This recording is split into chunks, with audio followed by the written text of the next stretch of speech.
Hello, welcome to my stream, welcome to my atelier. Today I decided to change things a little bit. I know that for some of you who watch these videos frequently or regularly, you know that I work on the bigger project, which is Cyril and Methodius. But for today I decided to do something else. I just recently become a part of the non-profit organization that deals with the historical objects and trying to restore them and put them into its original state, or actually trying to rescue these historical buildings. And it's not only buildings, it's everything that has something to do with history. So it's a restoration. It doesn't need to be, you know, building necessary. It's like little objects and painting as well. And one of the part of that was a commission to create a historic kind of a persona, something that's gonna represent the brand. So I put it into the category of character design, or designing character from nothing. I'm sorry, I wasn't sure that I want to actually show that necessarily, that kind of a painting that I'm working on. But then, you know, after a consideration, I decided that since this is a stream from the atelier, from my studio, you should be able to see everything that is happening there, even this kind of projects that have that not necessarily have a, you know, that kind of a classical painting value. This is more like a design rather than just a composition. Nevertheless, I'll be applying, or I am already working on it. So I'm applying everything that I know from a painting to this as well. You can really look at this as a character creation. I'm working purely from my imagination. I'm using, you know, references of the historic costumes, or actually this is not a costume, this is a armor that they used to use during that medieval period. So the idea is that it will be way easier for me to do it digitally, since I work digital as well. But then where's the fun in that? This is going to be like a main painting that I want to do for the non-profit organization and for myself as well, that kind of commemorate that part of the journey. And hopefully it's going to be a good start. So I roughly sketched, actually, well, I'm jumping from the topic to topic. I don't want to talk too much about, you know, that kind of a boring administration stuff. So I would like to go straight into painting. There is a couple of things that I would like to address today with this particular painting. Most of the idea, it's laid down. I left it, you know, parts unfinished, you know, just kind of loose. And it's actually specifically for a couple of reasons. I'm looking at this right now and I kind of like that composition, that design, that kind of a vignette feel to it, that kind of unfinishedness and roughness, because compositionally and you know, the idea wise, it's bringing me closer to that actual a knight that should represent the colors of the non-profit organization. It's that kind of a roughness of that, you know, medieval period. So I'll try to keep it as loose as possible with this painting. I'm not going to go into like intricate detail. That's my idea, and I know myself that I like to change things during the process, but as it is right now, I kind of like the roughness. What I don't like is that I was not able to figure it out, the representation of a chainmail that he's wearing. I'm going to work on the hand a little bit, and then the of course, the shield and the sword, boots, and the lower part as well. I put, again, as my, I wouldn't, maybe it's not a bad habit, maybe it's just a habit that I do. I really focus on the head way too much in every stage that I'm working on. You should analyze these kind of things in your own paintings, in your own work as well, so you don't overdo them and then rest of the painting looks just really unfinished. And then another thing is that right now the helmet on the top part again looks a little bit more developed than this, and therefore it looks like it's finished. The sooner I put other details throughout the painting, suddenly the helmet's going to look out of the place and finished. So I'm going to try to talk a lot about the design, about the character. That's why I even switched the description for today, that it's a character design done old school. And why old school? Because I'm using oil. I love the feel of oil.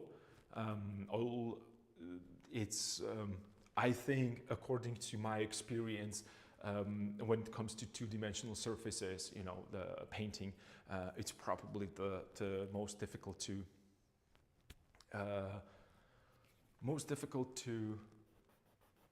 I'm sorry, I'm thinking through the process of talking. It's probably the most difficult to master, but it gives you the best results. You can do whatever you want with oil. You can paint in pasta, you can do dry brushing, you can do layers and layers of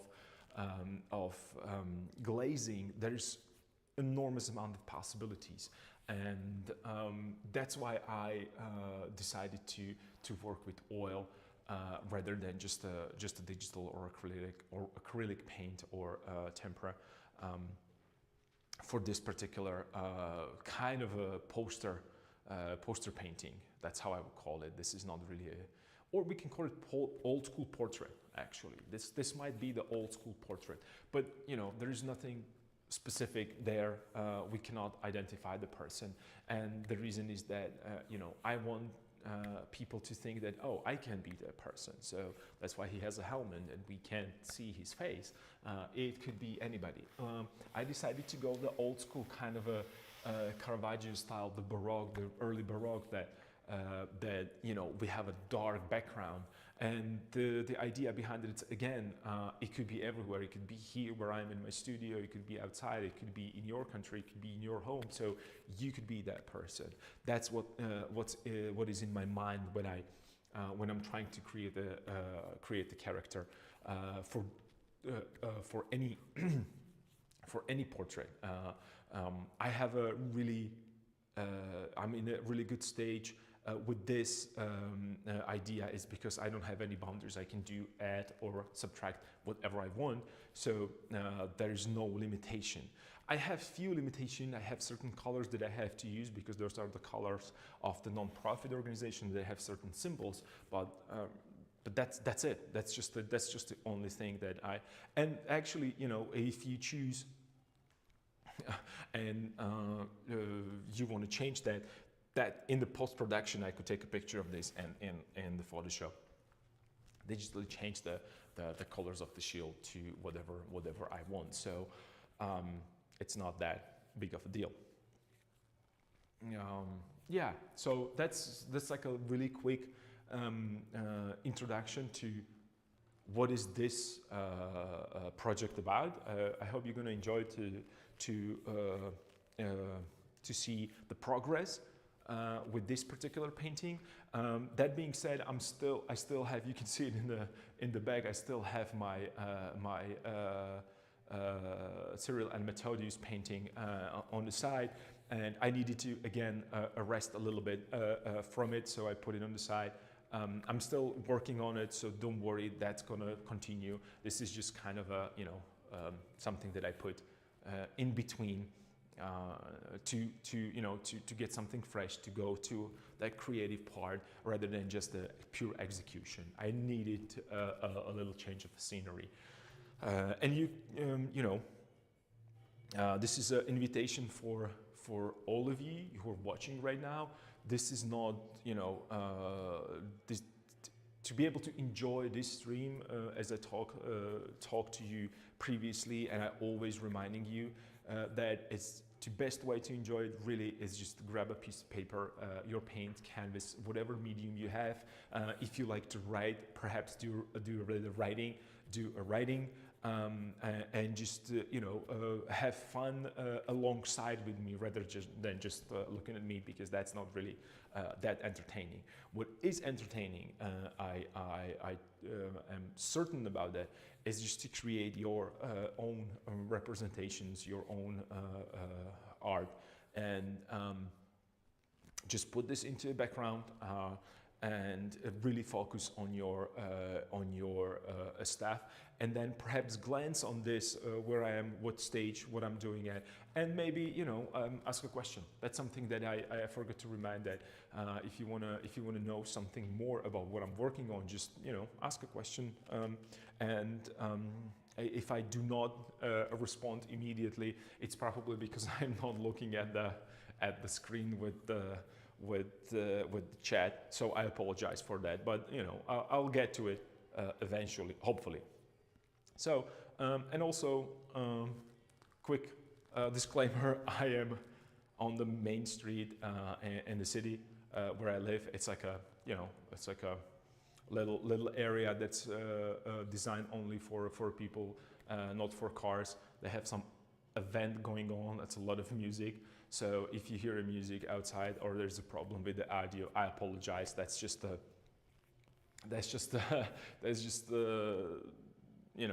something that I have to deal with if I want to be in the historic center.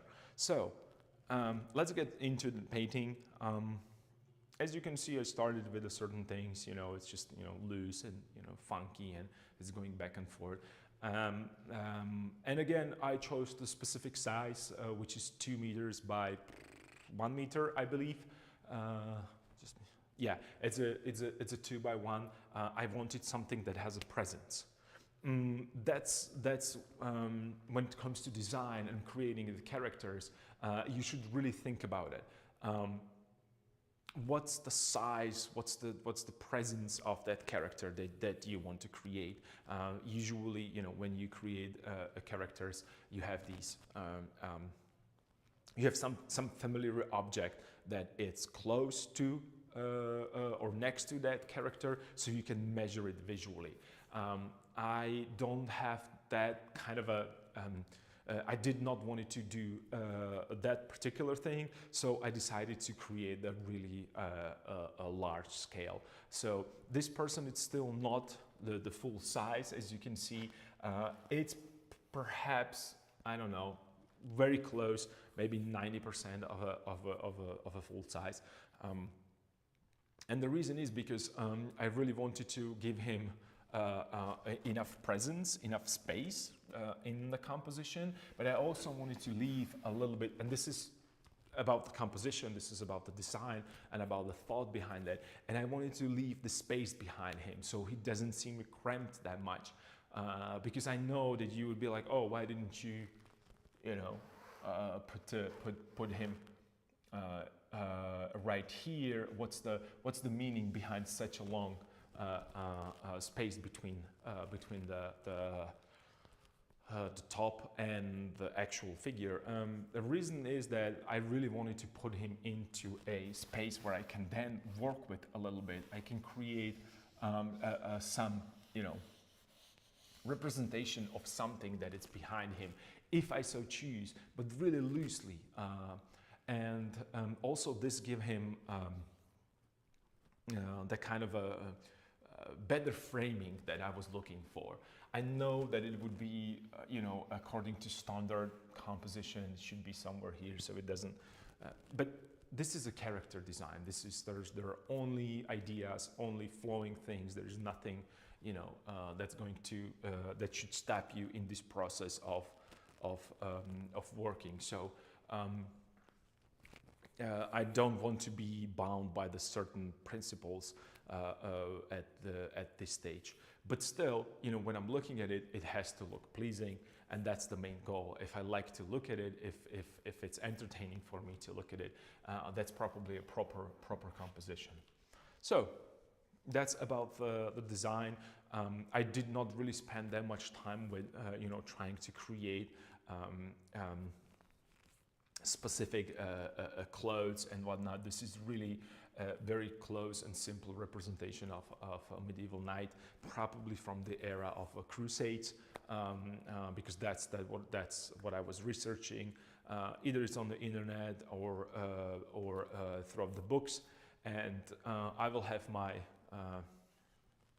go-to guy, heavy hitter Rembrandt right here, which I'm going to use as my guide with shining armor, because he was really amazing painter when it comes to everything, but especially these shining armors that he was creating. So I'm going to use him as a helper. He's going to answer, hopefully, a lot of questions that I have about how to paint the armor, because armor is one of them, for me, particularly someone who does not have experience with the shiny metal objects. This is going to be a challenge. So I hope that you guys are going to enjoy my my struggle and search for the cool kind of a shiny metally representation of this armor and his helmet particularly. So let's see how cool I can get with this experiment and how far I can push it before I really get angry with how bad it looks.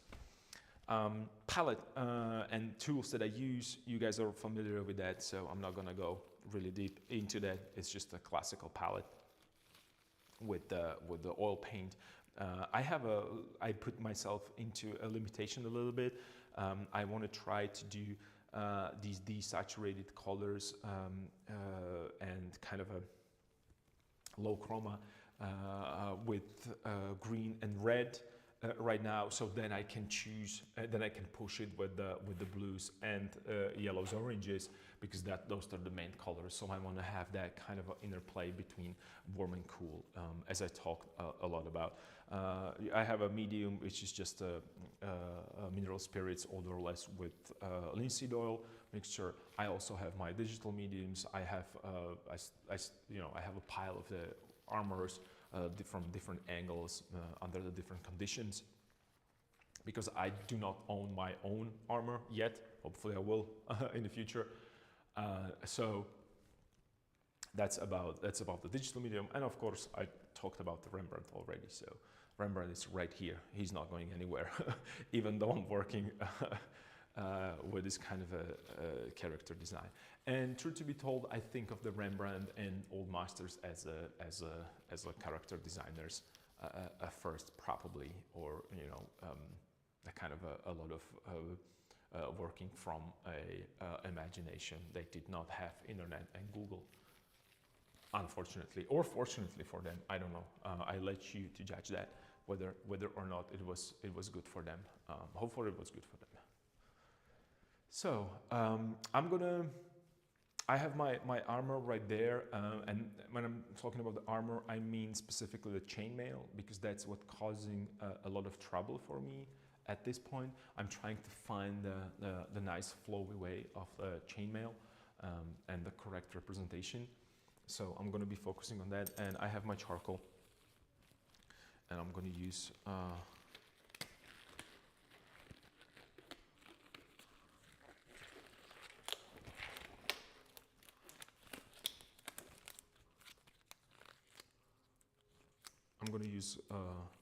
gloves as well, just for protection, because I have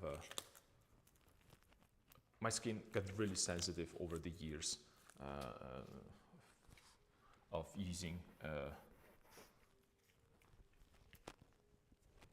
these oil paints, because some of them are really harmful to your body. So I want to protect myself and make sure that I can paint as long as possible.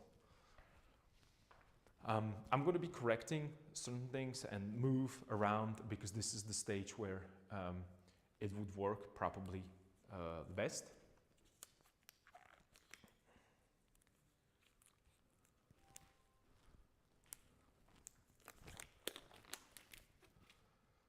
and I'm analyzing that painting. I'm looking at the proportions, I'm looking at the flow.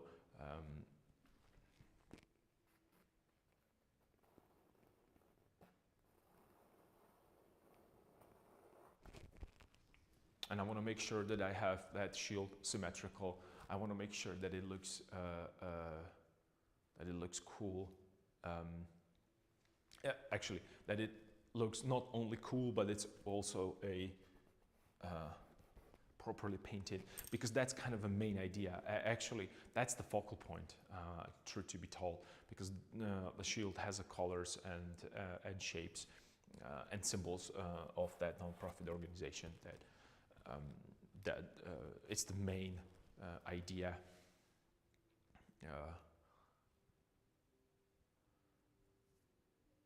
So yeah, I'm checking in a mirror, and I feel like I should probably push that waistband a little lower, and it feels like the hand might be a little too big, actually the fingers, when I'm comparing it to a helmet. And you might look at this and be like, oh, the head is too big. Well, it's a helmet, so the head is inside, so obviously it's gonna get bigger. So these are the little details. I'm gonna check how big it can get before it stopped to be believable. But I think that this is, I could go maybe a little bigger, just a smidget, but I'll see. So what I'm doing right now, I want to correct certain angles before, as you might know, before I go in with my paint, just because it's easier for me to work with the charcoal on the top, just to, quickly sketch certain things. And I think this is a mistake to show this right here. I think that it should go like so, maybe even lower. Maybe even lower with that chainmail. And then the only reason why I put it here, because I was thinking that I will give him that kind of a, with another symbol right here. But I'm not sure if that's, maybe just a small one, because I don't want to overpower. Again, this is still, even though we talk about the character and there are no rules, but I'm still thinking about the composition. So I have a huge element right here, and I'm going to have an element that it's this size, which is starting to fight with the size of the helmet. So they would compete for attention, and if they're competing for attention, they kind of create a tension that I don't want to have there.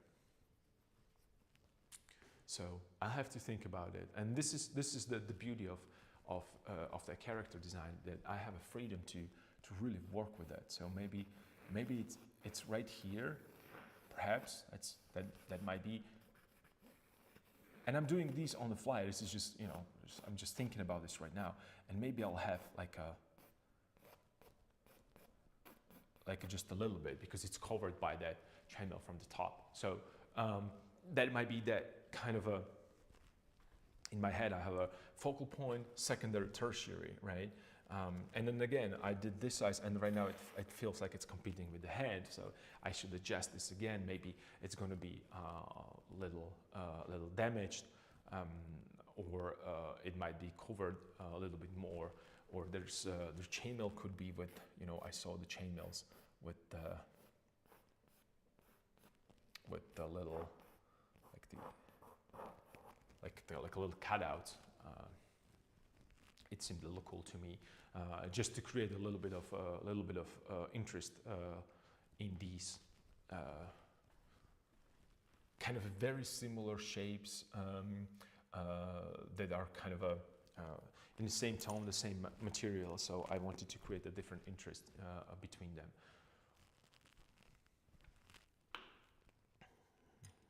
And I have my, and I'm working in pastel. I don't know if it's I don't think that you can see it on the camera, but I really work in pasto, and it means that I really have a lot of texture, and you know that I like to use texture when it's really necessary, so I can use my sandpaper and just get rid of the certain things. But be careful with the sandpaper. You don't want to sand it down to your, you know, you're not going to go through to the other side of your canvas. I have a little lint here. So what I'm doing right now, I know that when I'm looking at the shoulder right here, I don't like the way that shoulder looks.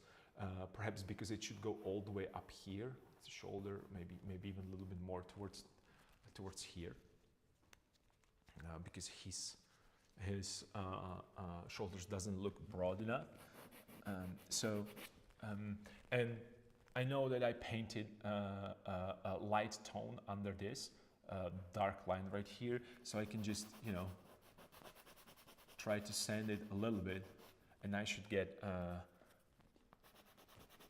underneath this darker should be a lighter. And the only reason why I'm doing this is that before I put another, you know, coat of paint there, I can kind of analyze this and create a little bit more interesting, maybe, transitions between the layers.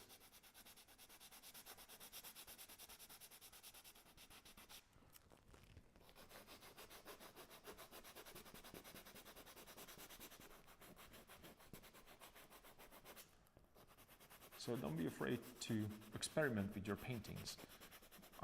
And even if you work alongside with me, maybe just do something that you don't often, that you're not familiar with. And I can right now step back and it kind of recede into background, and right now I can focus on perhaps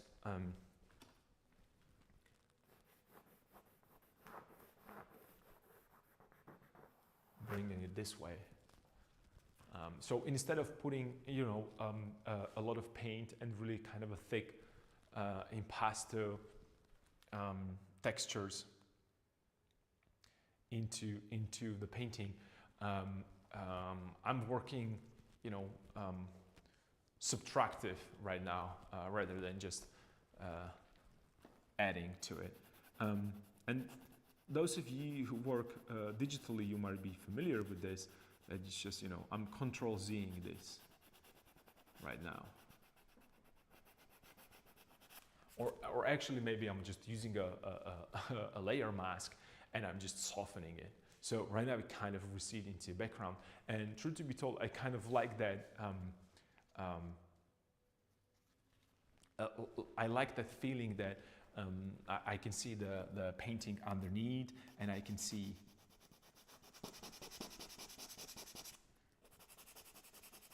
and this is really light ascending. I can see things there. Maybe I should push it this direction.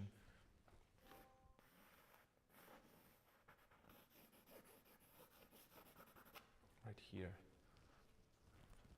Yeah, I kind of like this a little bit more. He seemed like, you know, I kind of feel that the heaviness of that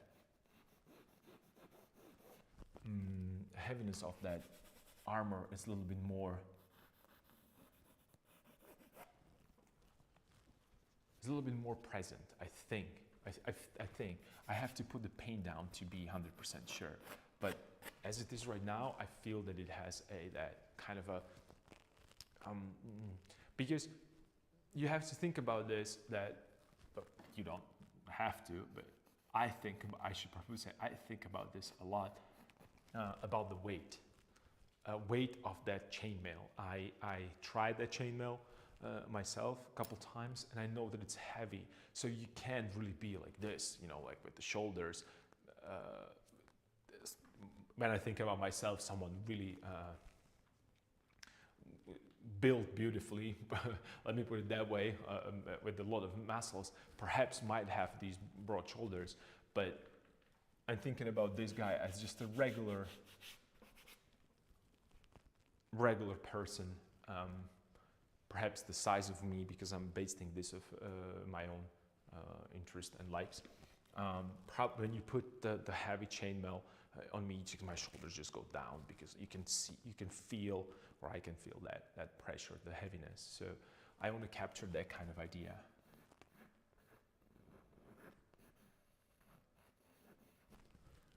So, and then I want to show also with the chainmail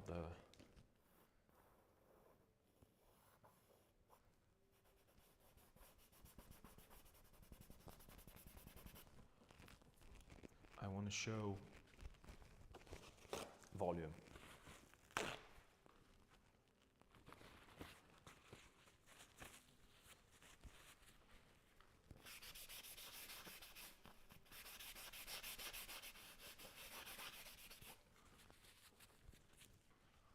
And then I have a light on this side, so it should not be that kind of a harsh dark line right here. It's going to go lighter. Yeah, I think this might work. This might work pretty well. And again, I feel these are a little too dark. So I'm just, this is really, I'm barely pressing on that canvas. So, and these are, as you can see, I hope that you're going to be able to see it if I put my, why is my,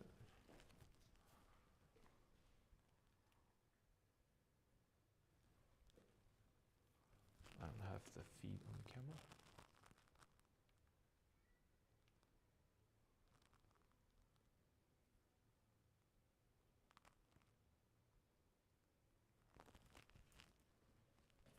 Just a second, I'll have to adjust my camera on my palette. Okay, it should be working right now. Let me test it. Cool, okay, there's something. So you can see that my sandpaper, it's kind of damaged and destroyed already, so I don't go with like a really 60 grain. This is maybe 120 and fairly used already. So, and I'm pressing really lightly. I don't want to damage the canvas. I just want to take the texture from the top, and I want to take a small layer of the paint. But be careful, because if you're trying to do this sanding on the top of a thin washes, it's not going to work. You're going to destroy your canvas. This is impasto. I don't know. I know you cannot see it right now, but it's impasto. Trust me. And impasto means that I'm painting thick with a really thick texture. So, and right now I can see that this one is not even in the center. And it's another thing that, you know, the head, it's tilted this way, but the rib cage is somewhere here, like so, right? Yeah. So.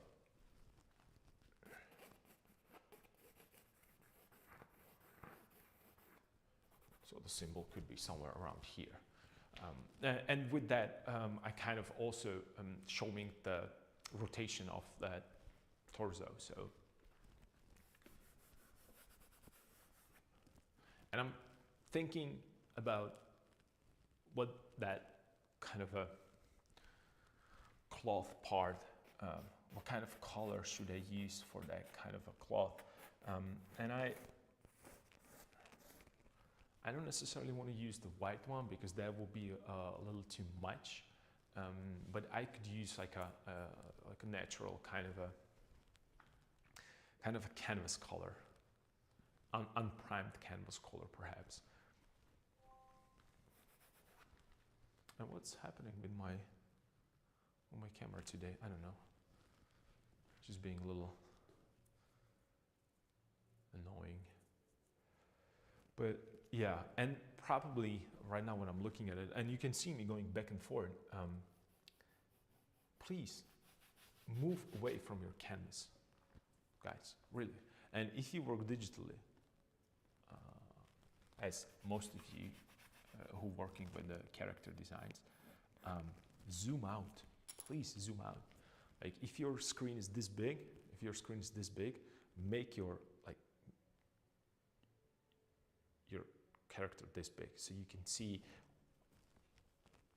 you can see it from a distance.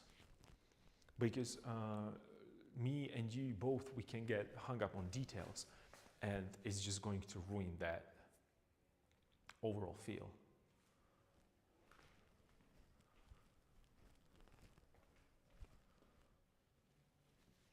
What is going on with my camera? Why is it just turning on and off?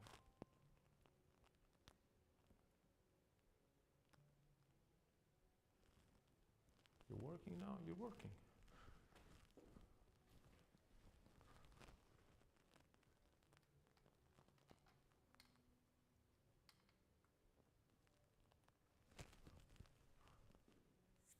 I apologize for these technical difficulties. But hopefully it's going to work now. So where was I? Oh, I was thinking about I was talking about stepping away from your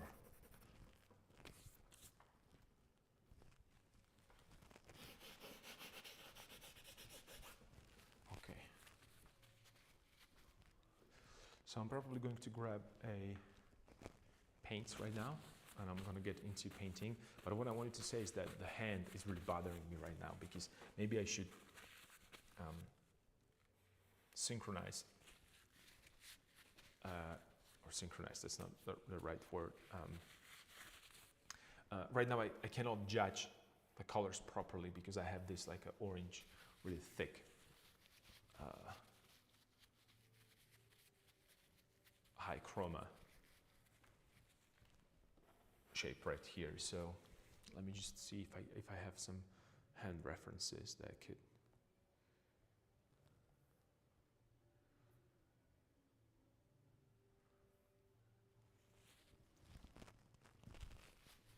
Okay. Let me see if I can work with this a little bit.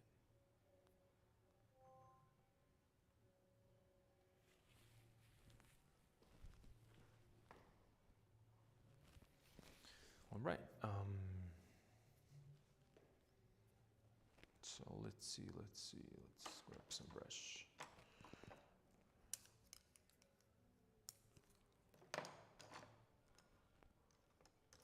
I'm kind of all over the place right now because I was painting outside and it was really a great experience. So that's another thing that I would encourage you to do. I hate to do that, but then sometimes it's fun. Most of the time it's not for me personally, but sometimes it is.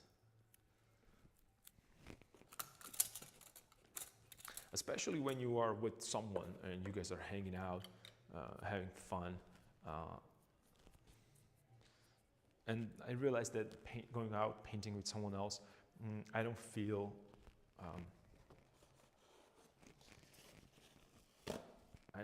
as out of the place as when I'm painting alone outside.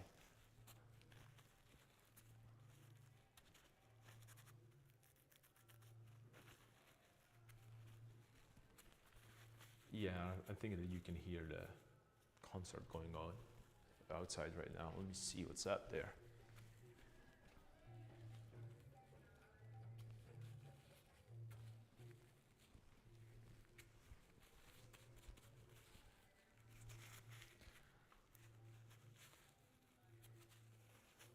I have some kind of a Buddhist or maybe Hindu guys outside singing.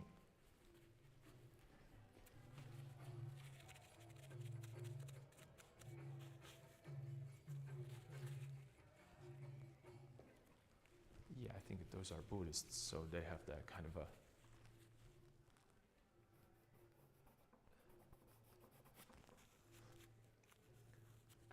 some kind of a event going on.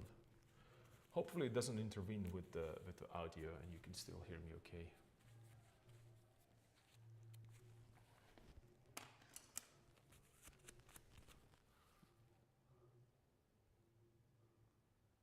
Okay, so let me see.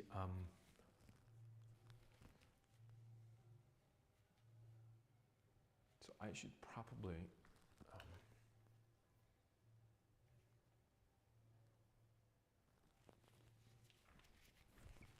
yeah, I should probably correct the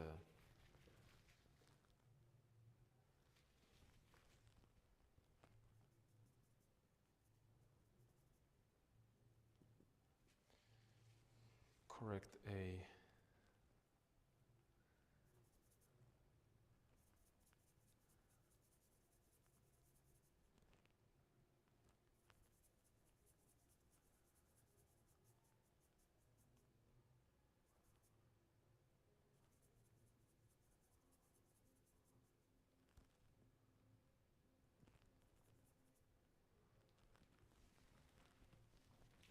the drawing for the,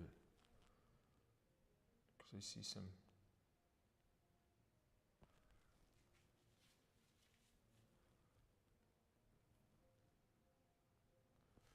and let me move it a little bit higher up.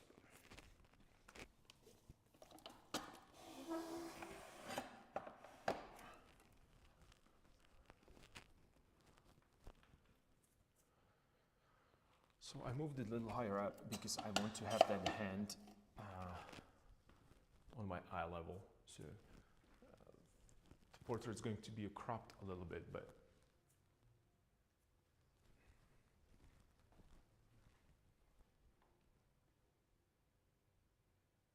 that's okay.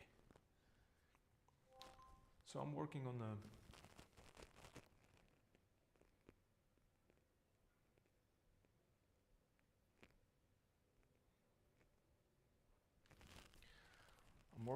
hand because I felt when I look into mirror that that's like a missing link right now, because I don't care about this orange stuff right here, but this really bothers me because I want to link, I want to harmonize the shield,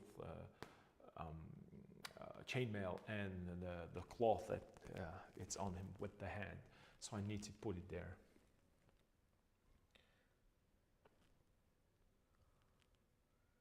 Have some this way, and I'm looking at the hand references. So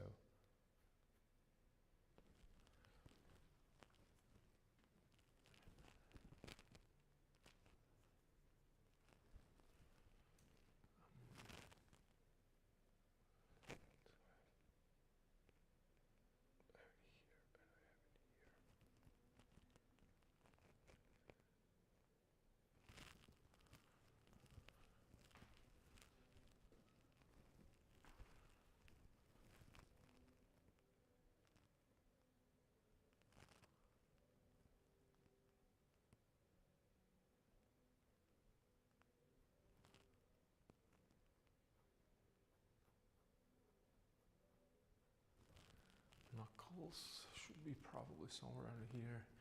And I have a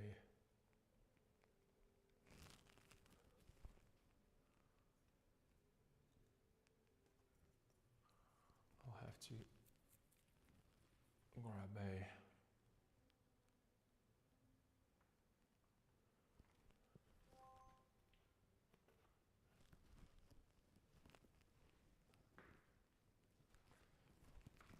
let me see.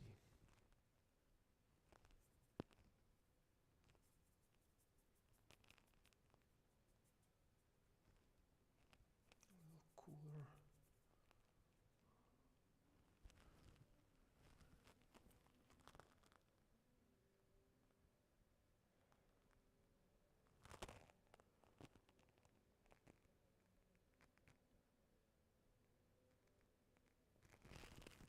So that's the finger, and I'm trying to make sure that I have a proper size for that fingers and the hand, so it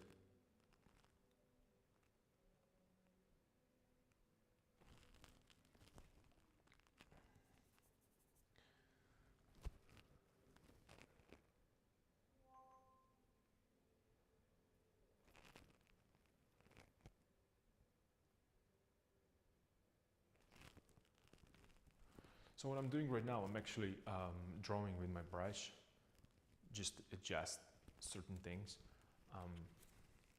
I don't do this very often, right, these days, but I used to do it a lot, to draw with my brush. And I kind of felt that drawing and painting is the same thing. Trust me, or no, not trust me, make your own opinion about that. I don't think that it's the same thing, and I have my reasons for it.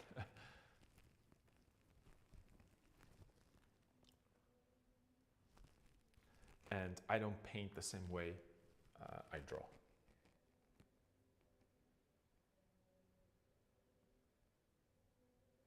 Which might sound crazy, but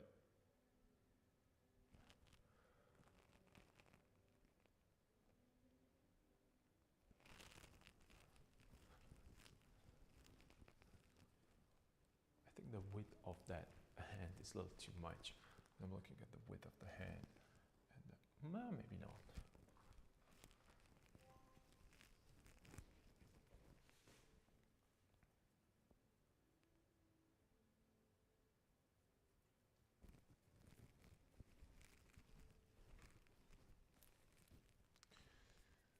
Okay, let me see.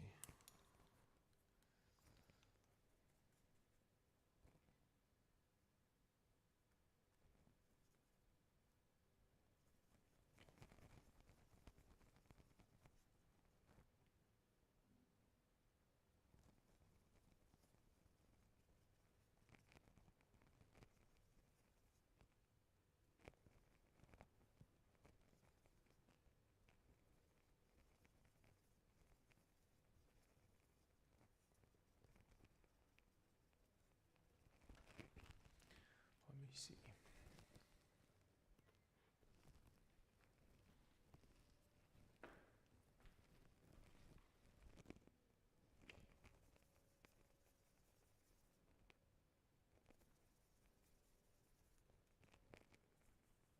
And since my underpainting is warm, I want to go cool.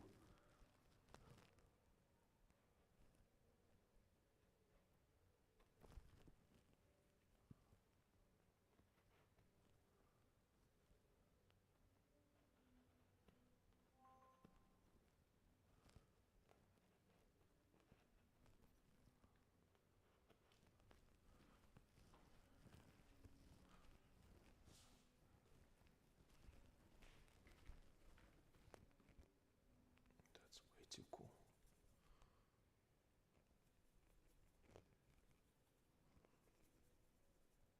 And way too light.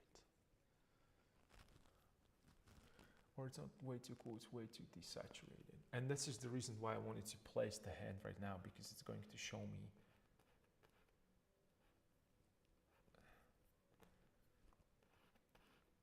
the relationship between a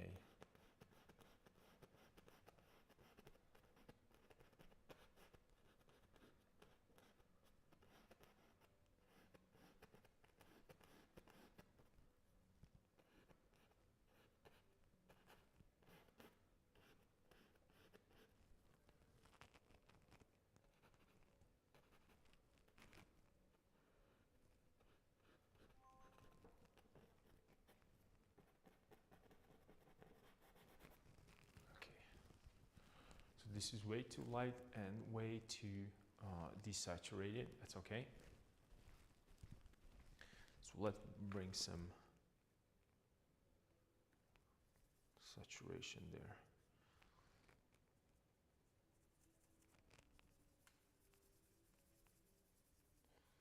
But just a little bit, and I'm going to use a little darker value.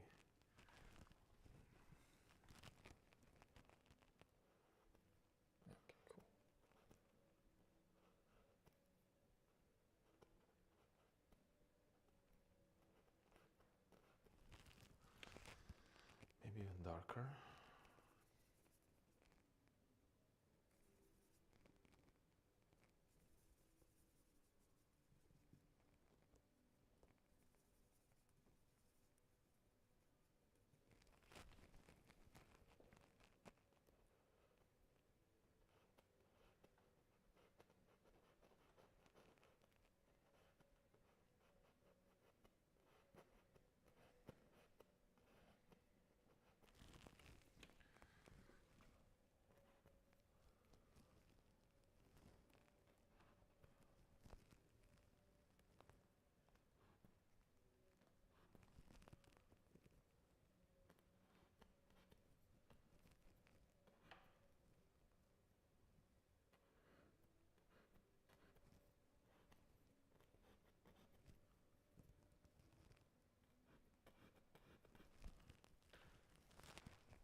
right now it's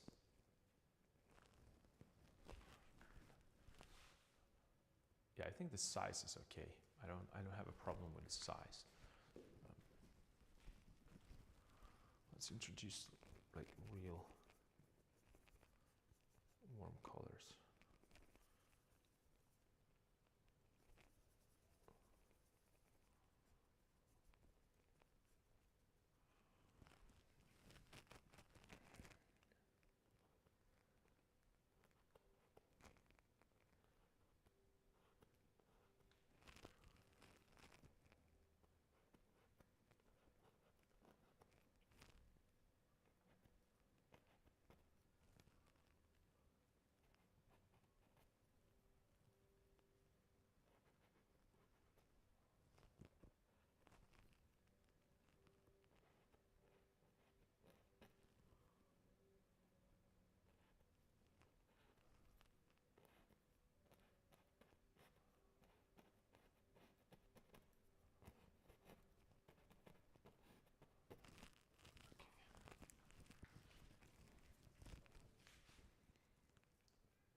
Perhaps I'm going to mix a little bit of that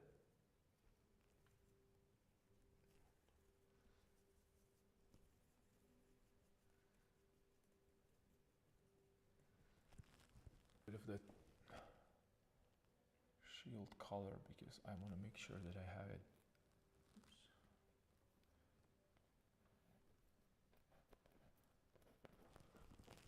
And I'm adjusting the size of the shield. Not the size, the arc that is right here, because this one was too low and it needs to be adjusted a little bit.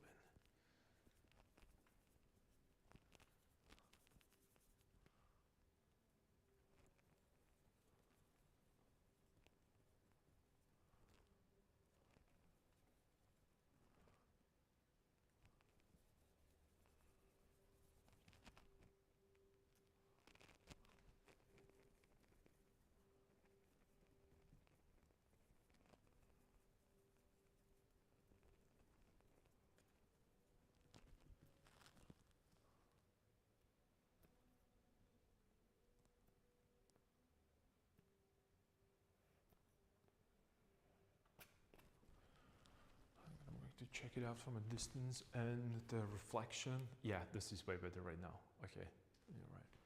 Well, that was something that was really, oh, I see Yahoo there. Hey, what's going on, Doc? Good to see you there.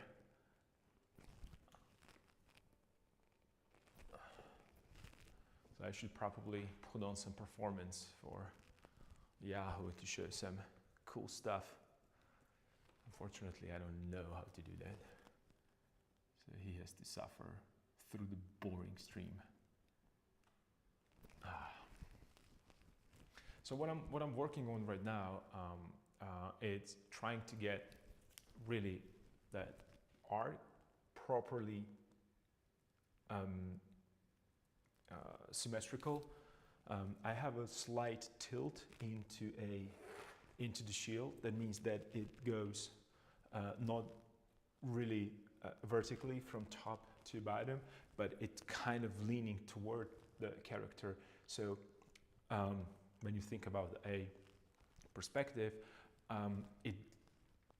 it curves slightly. It's like really subtle curve that goes this way because it's bulging a little bit. So those are the things that I'm looking at right now, and I'm trying to make sure that symmetry works properly, so it's believable. So I adjusted that, and I'm maybe overdoing it with the light value, and the reason is because I wanted to see it, that it's really correct. So I have a sharp edges. I'm going to soften them definitely because they need to be that sharp. But as it is right now, I really want them to be. Sharp, so the symmetry, it's obvious to my eye. and then I can soften them later on.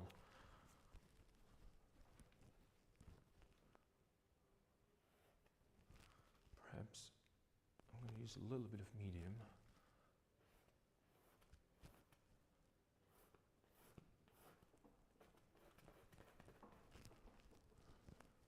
So that's that.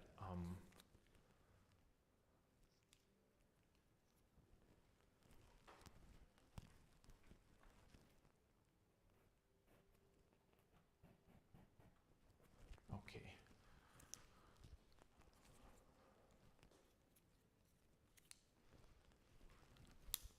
And then there should be a little bit of a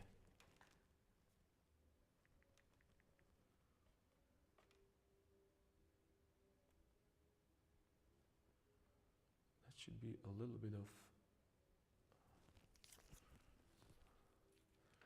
because I'm not sure right now how to deal with the shadow, but perhaps, because I also want to put a little bit of shadow there. The reason why I want to put the shadow is because it gives depth to that hand, so, or fingers.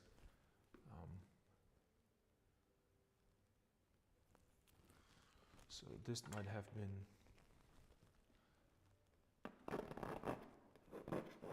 this might have been a little too much, but you know, Control Z, let's apply Control Z and, you know, repaint that. So I have a finger, it's going this way, and then it's moving here. Okay.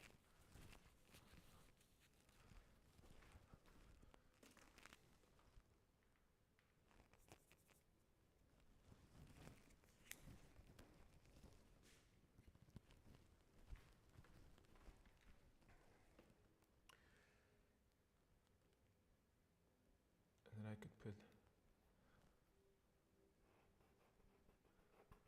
shadow right here.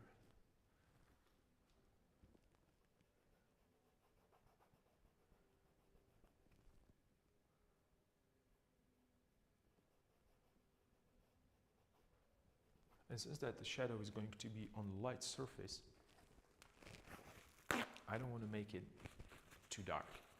Just a suggestion.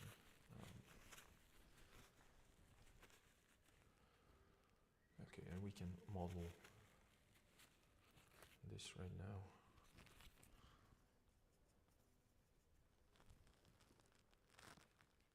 So it's going this way here, up to a knuckle. Then we have a knuckle right here. Okay. I'm correcting anatomy of that hand, fingers. And I want to make sure that they are not too long, not too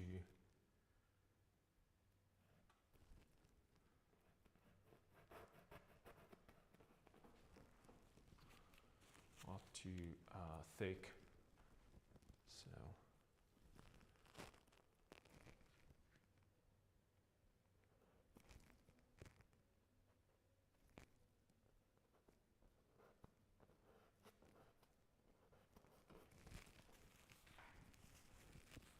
So perhaps, yeah, this is probably the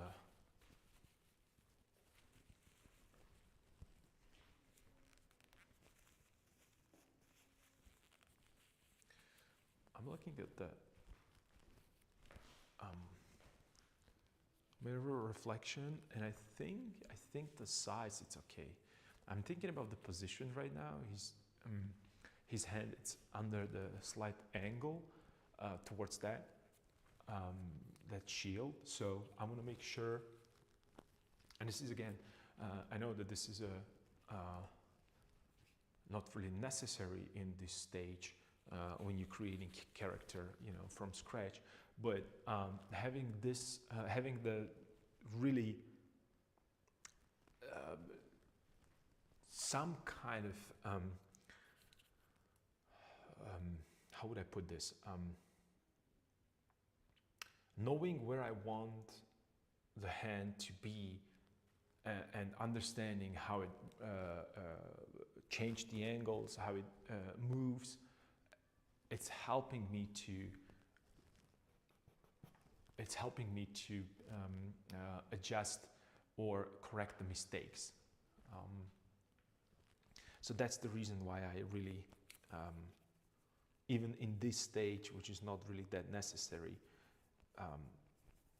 why I'm trying to make sure that I have that correct.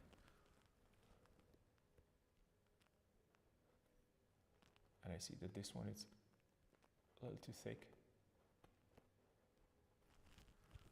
A little too thick. The finger, the ring finger, I think it's called.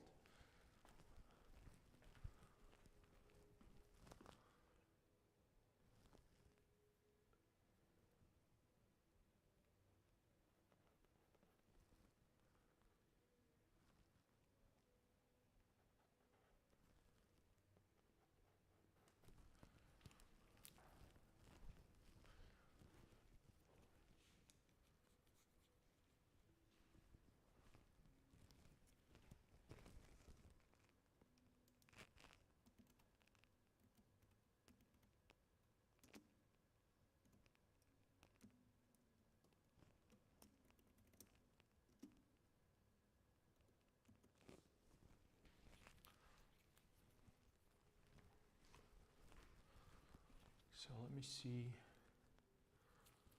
see how can I adjust this. Maybe this should go darker.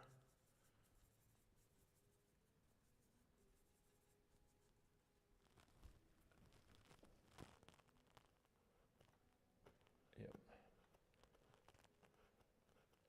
So I'm trying to unify that hand right now, all the fingers, so it doesn't look like the, you know, like a separate sausages. So I'm trying to see the shape as a whole, and then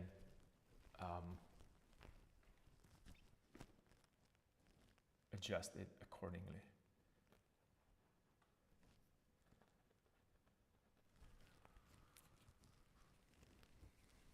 Yeah, I still think that a ring finger, it's way too big. So I'm going to adjust it. And again, I don't have a Control Z, but I can paint over it. And I'm using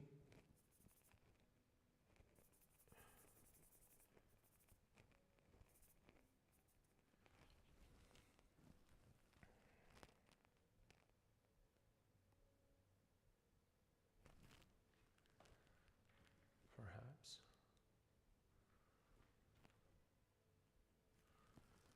And then again,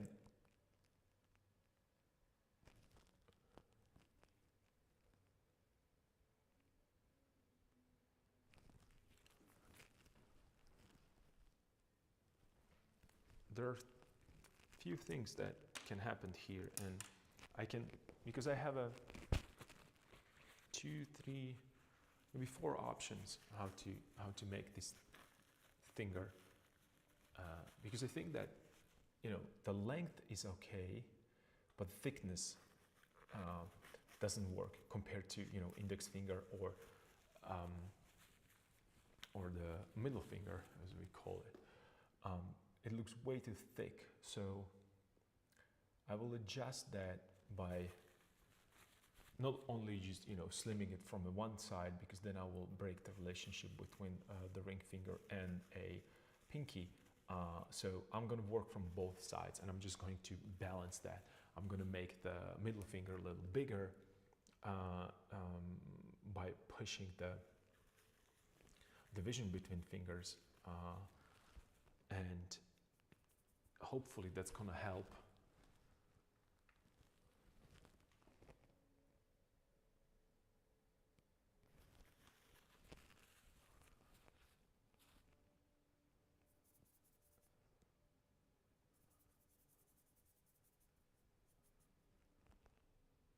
Making it a little darker value than I need, only because I already have a paint that it's there. That's it. Okay. Yeah, I think this is better, and I'm gonna then adjust this like so. Okay. Yeah, I think this is, it looks better right now.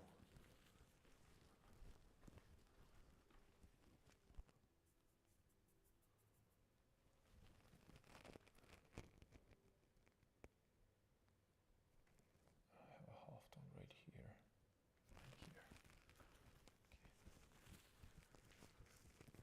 Okay. Yeah. So I didn't change that hand that much, but I changed it significantly enough so I can really work with that, work with the other parts of the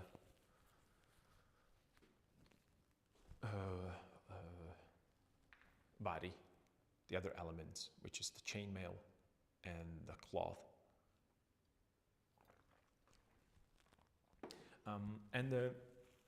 If you remember, I was angry with myself when I was painting the fragment, the one, the Cyril and the Methodius,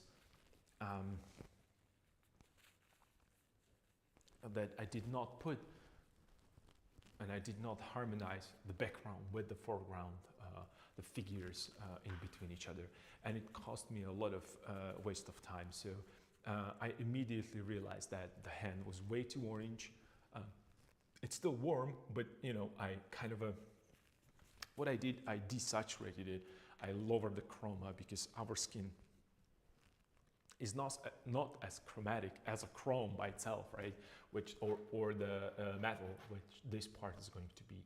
So I'm going to desaturate the hand or lower the chroma, work with the values there a little bit more, and I'm going to really push the chroma on the helmet and a chainmail. And again, I'm going to desaturate the cloth, and what I'm thinking is that I'm looking at the shield, and the shield I want to be a little bit, you know, I want to show the wear and tear. You know, so the shield seen some action. Maybe the knight didn't, but the shield saw some action. So that's when I'm creating characters, and this is only me, it's my kind of a process. I like to, you know, I like the story. I like the storytelling. So I talk to myself in my head, and I'm talking out loud right now because that's something that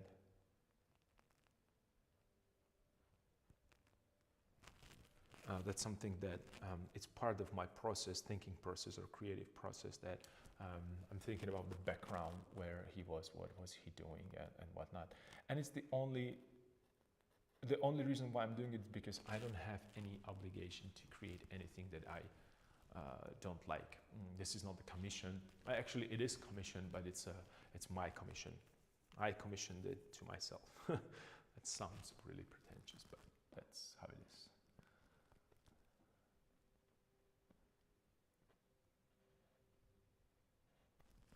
Okay, so I add a little thickness for the index finger to balance it out, and right now I have to push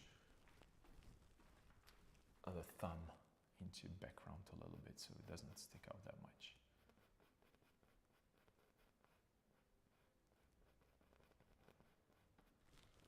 But I still want to show it that it's there.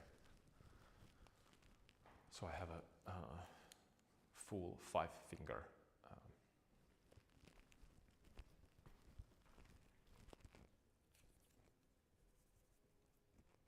hand.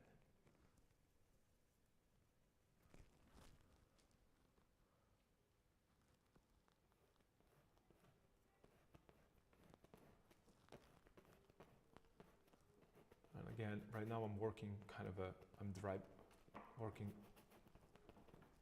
with a dry paint or dry brush. I'm sorry, paint is wet, but I'm not using any medium. And I'm going to introduce a little bit of a saturation. It's way too much that I wanted.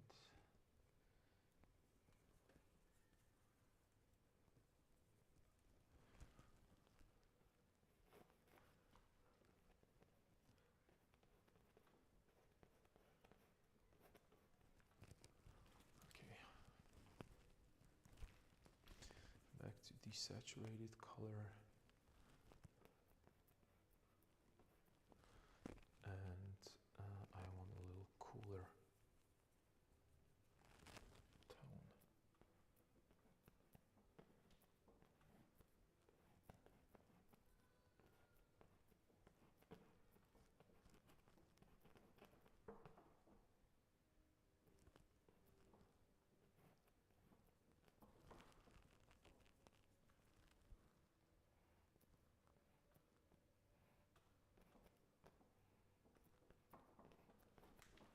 Okay.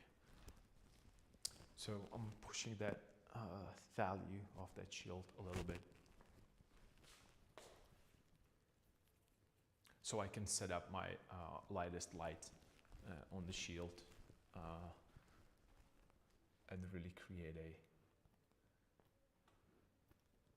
some kind of a map for myself.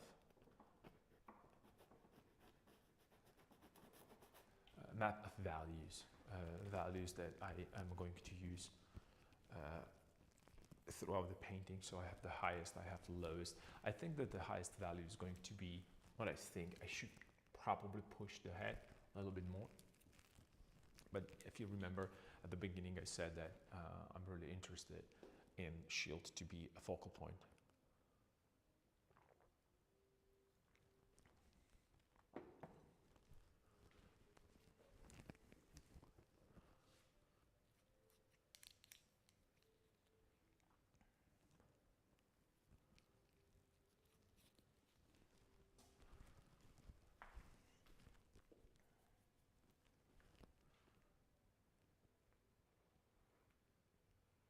I'm thinking right now if I should give an edge to this shield to show thickness, maybe a little bit. I don't know. Let's see. Let's see.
I don't know if it's necessary. Maybe.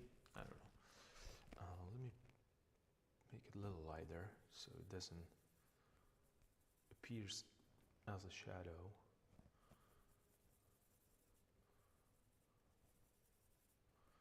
And I'm pushing it a little warmer because I want it to be, I think that the shields were made of wood at the time.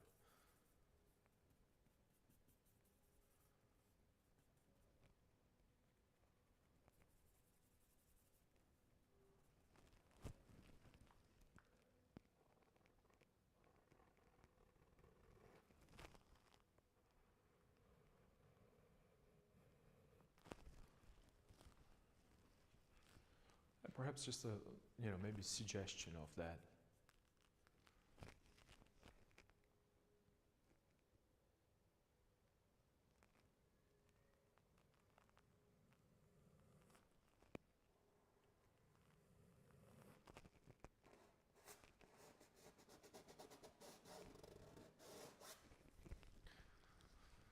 Yeah, I think this, yeah, it needs to, I want to create that kind of a three-dimensional feel to it. So I had to make a, um, the edge. That means that, I have a front plane and I have a side plane. So the shield has a thickness.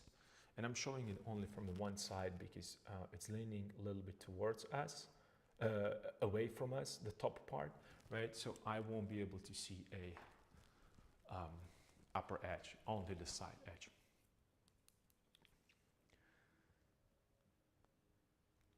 Cool. Yeah, this might work.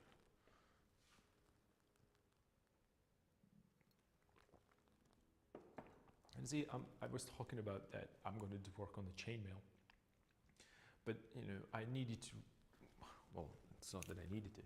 In order for me to work on the chainmail, I had to adjust, or not adjust, address the certain parts of this painting that,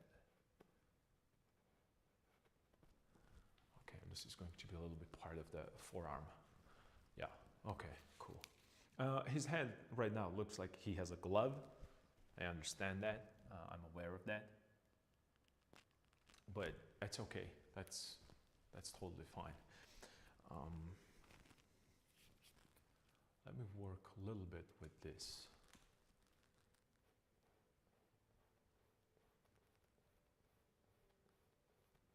I want to try something. Maybe I could dry brush over it. And what I'm doing right now is I'm really trying to figure it out, or think of the way how to create the representation of chainmail.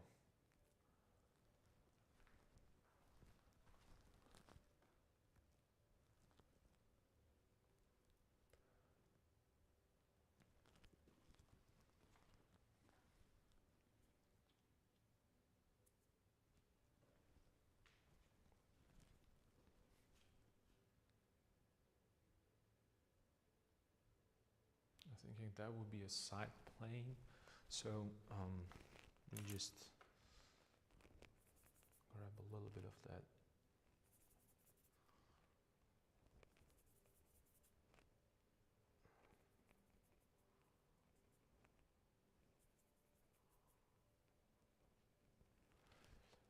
Drawing value, and so his arm, it's going, so this is going to be where his armpit is. I'm thinking to put the chainmail this way, the upper part, because I saw a different variation, some covering the shoulders, some just being around the neck. And I think I like this the most, that it goes over the shoulders, because it makes the shoulders broader and push them down. That shows the kind of a,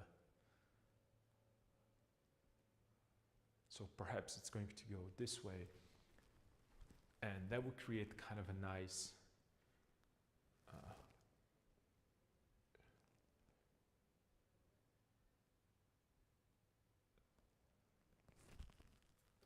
yeah, let me see. It's going to create kind of a nice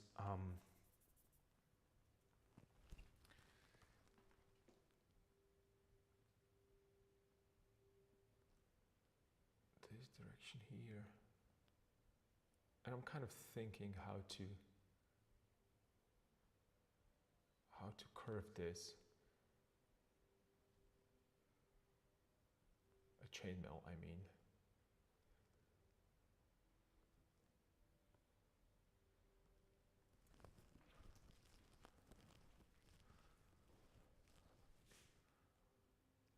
In some places. And this is something that really, that I really wanted to work on, right? So I wanted to make sure that I have the hand placed where I want it to be. I have a kind of a right value, right proportions, that's okay compositionally, so I can really focus on these. I don't want to call them details, but the overall feel, I'm looking for a, let me rephrase this. What I'm doing right now, I'm trying to find a abstract representation of a chainmail. So I don't really want to, you know, do that. I'm going to paint every little link in the chain. I want to find a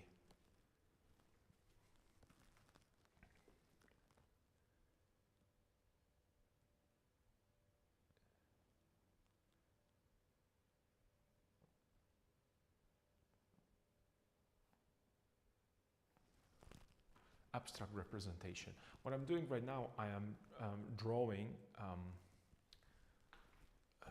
movement, like a wireframe.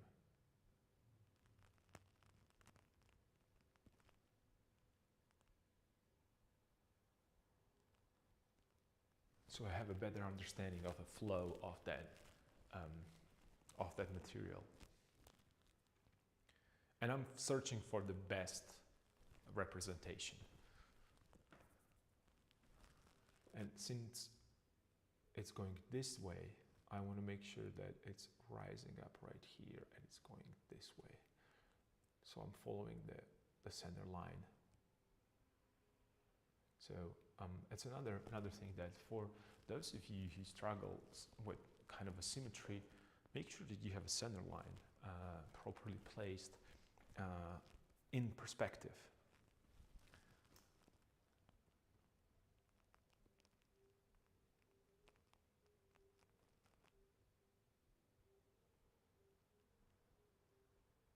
Perhaps this way.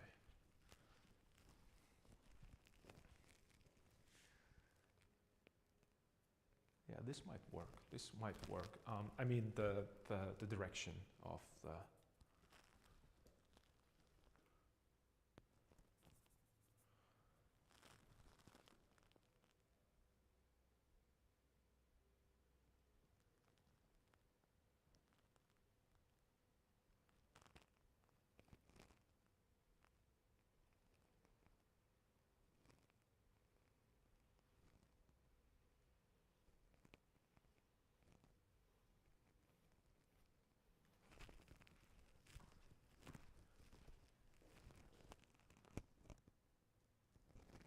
I think this might work. Yeah.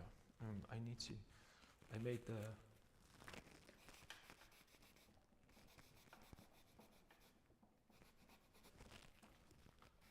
Make the line this direction can break that kind of a feeling, so I'm getting rid of it, and I'm looking from a distance. I'm looking through a mirror. Yep. I think this might work, this direction. But you know, you can hear in my voice that I'm not sure. So the only reason why I'm not sure is because I need to see it first.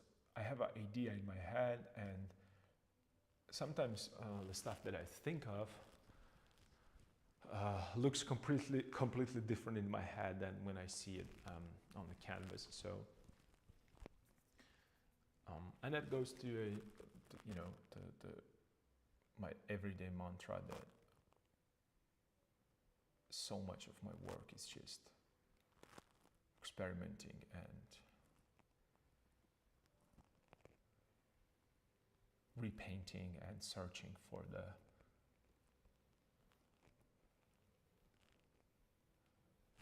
better representation of what I'm trying to capture, to communicate with you. So I want to make sure that when you're looking at that knight, you understand that that's a chainmail.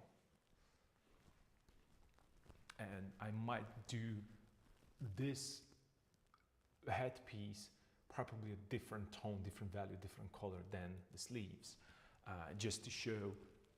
I was thinking about this more from from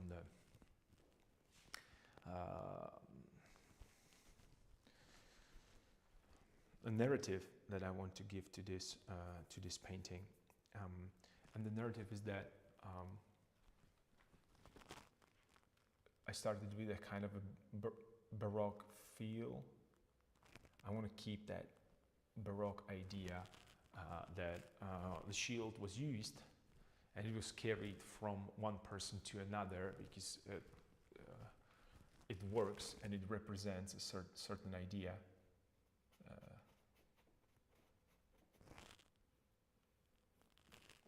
That's one thing. And the second thing is that the same goes for the armor. So the headpiece, it's different because maybe it's from a different era, or it's made specifically for me and for my size of my head, when the sleeves are from a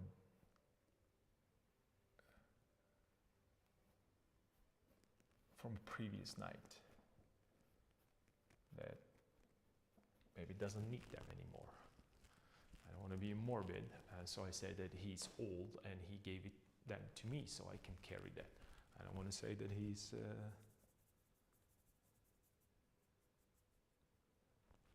in afterlife, because that's up to you as a viewer to decide what happened and why the armor is different. It's part of the fun of exploring.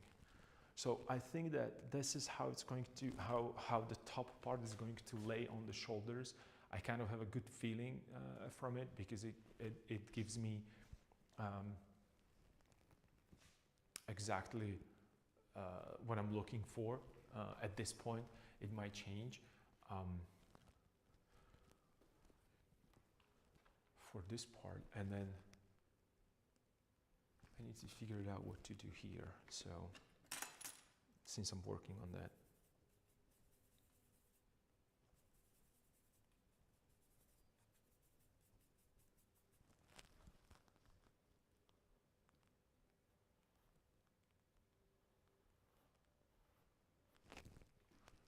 Okay.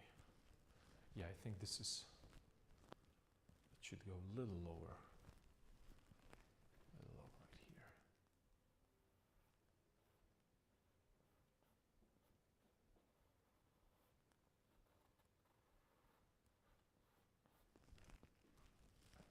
Yeah.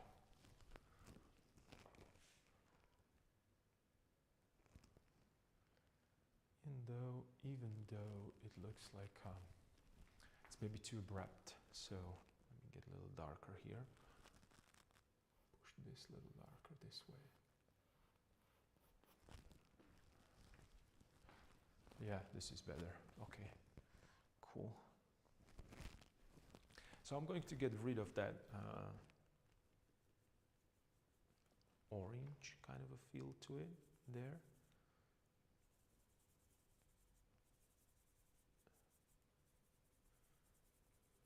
But I kind of like that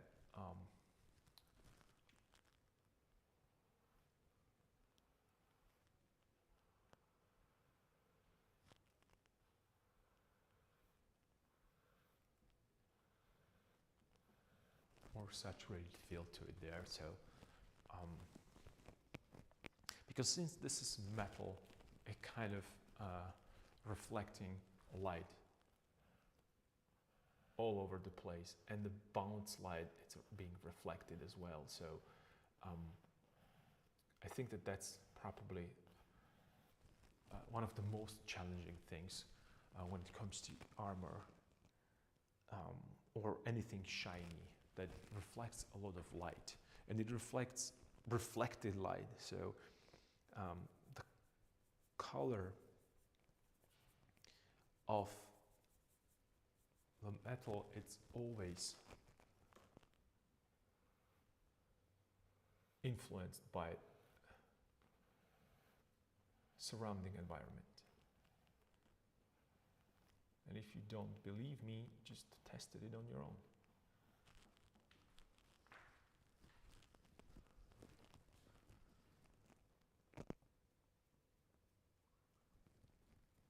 Yeah, I think it's starting to look like a chainmail, the top part, and it's because I gave it to really simple form.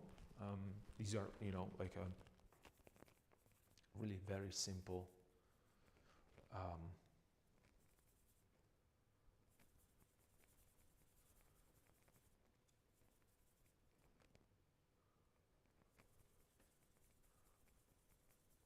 directional lines, and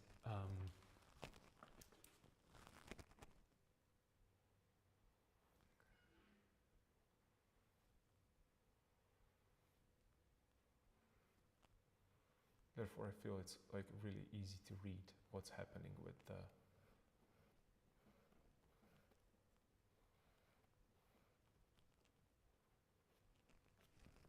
okay.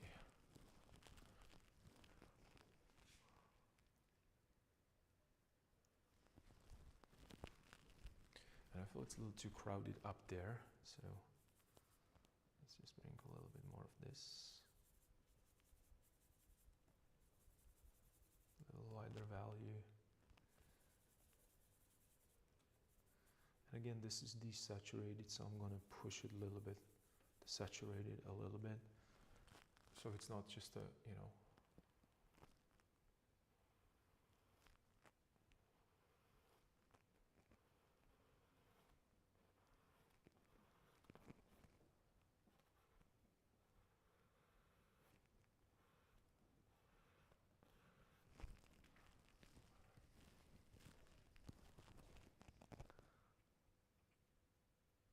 yeah, I think this one is going to work. This is maybe a little bit more of that saturation.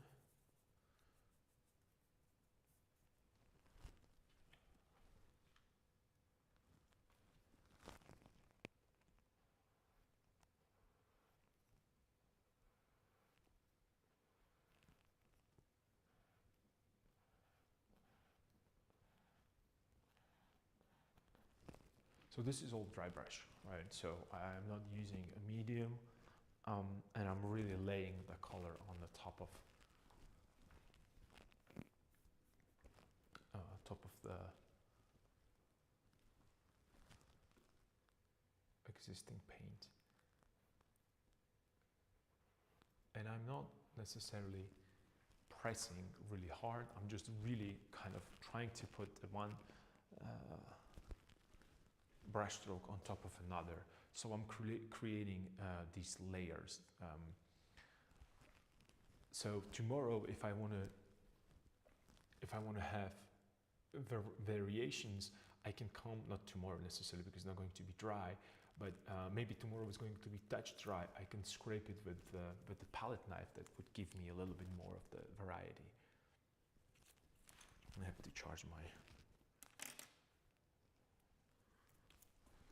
tablet.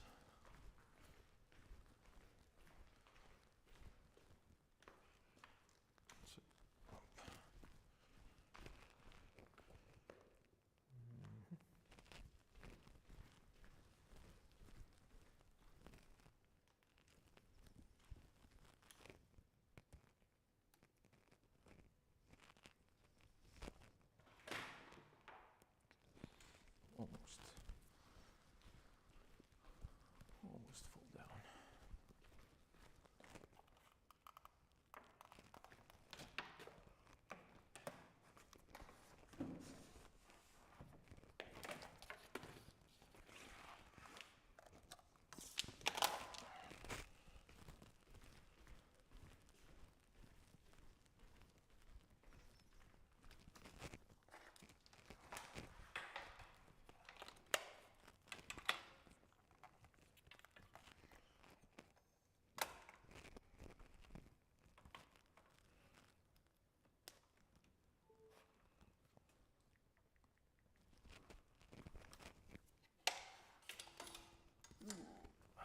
Oops. Okay. Right. Technical difficulties. Okay, so where was I? I was thinking about the chainmail and kind of a abstract representation of that chainmail. So Let me mix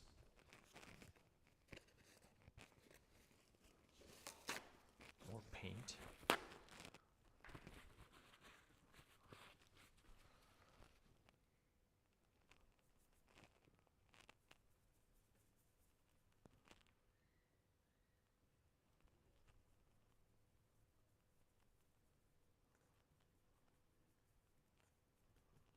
A little bit more saturation. So when you think about that, I'm just picking the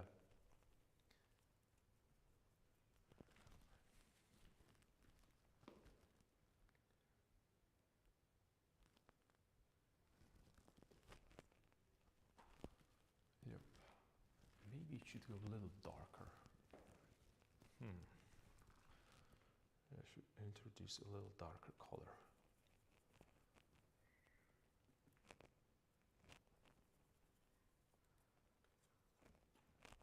And maybe slightly warmer.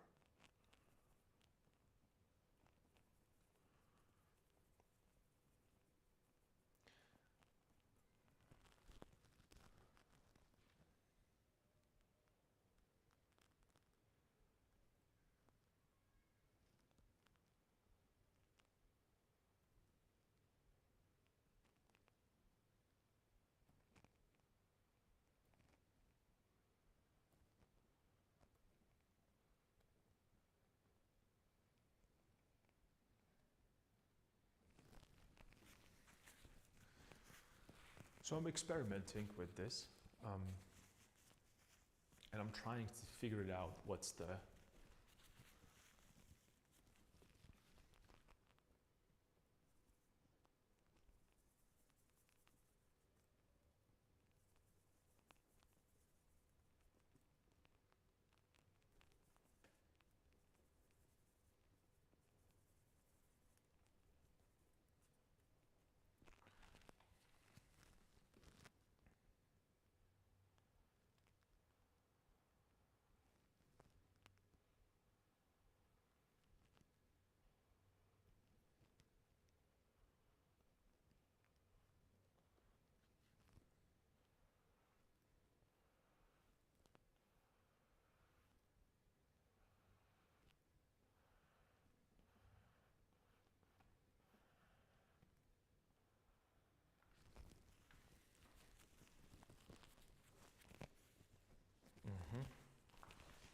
okay? A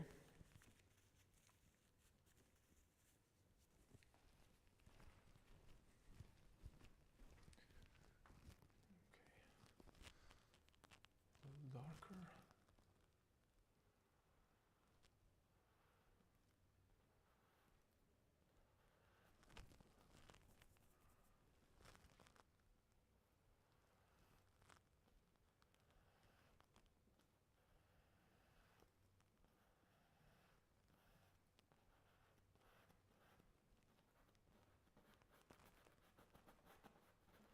Again, this is an old dry brush, so I'm not really using any medium, and I'm applying the color, the pigment, the paint. I'm using a really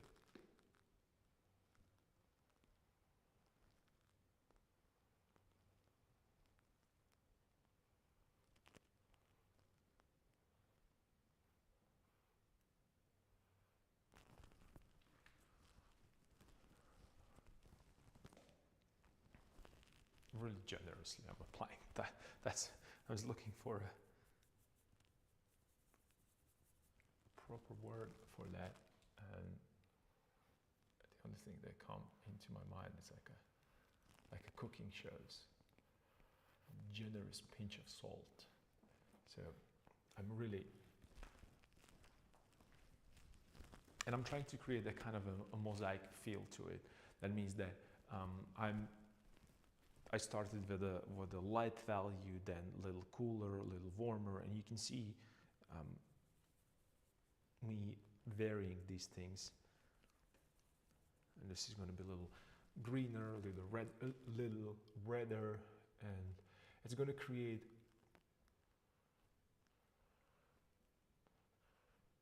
hopefully the kind of cool random interplay between pigments, something like a pointillism would do. So when you come close to it, it's gonna seem like abstract painting. And you know, according to Rembrandt, you're not supposed to smell the painting. You're supposed to look at it from a distance. So you can see me place couple brush strokes and then move back, because I'm trying to really see how it looks from all the way here. And maybe I should push this little lighter, the shoulder. So let me see, just a couple. And then perhaps it would be, let me see. I'm thinking abstractly right now, but I want to maintain some kind of a structure to it. And perhaps I should, let me see. I'm not going to use a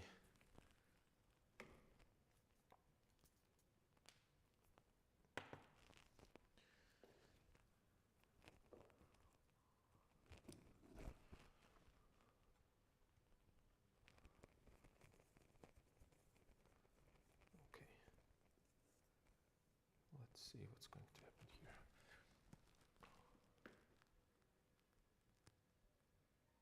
That's way too light, way too light. So I'm going to go a little darker and a little bit more saturated.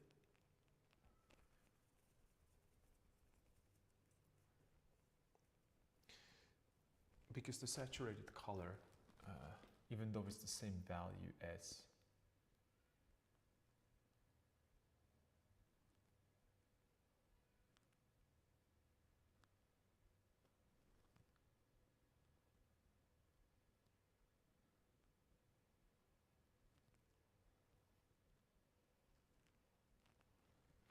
saturated color, even though it's the same value, the fact that it's saturated, it kind of pops out from that. And I'm going to turn into a sleeve right now to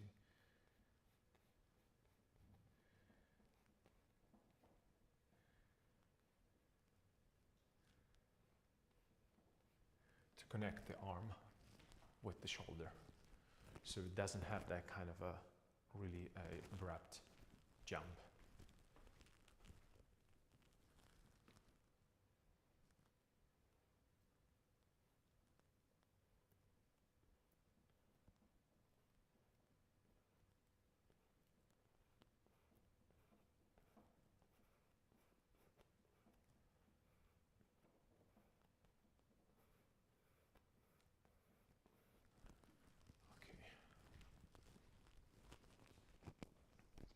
Yeah, it's starting to feel a little different, a little bit more like that.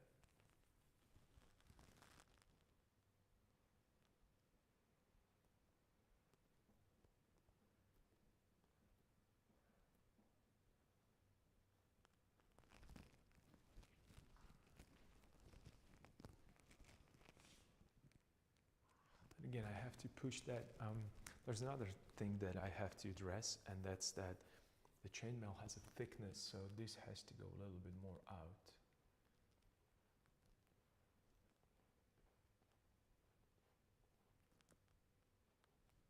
And behind.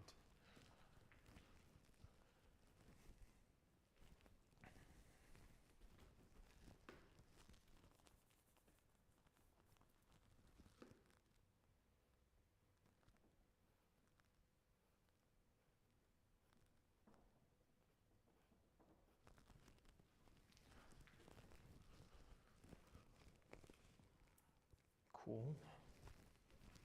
And this is really slow process of me experimenting. So be aware of when you're creating something like this, and you're using traditional medium.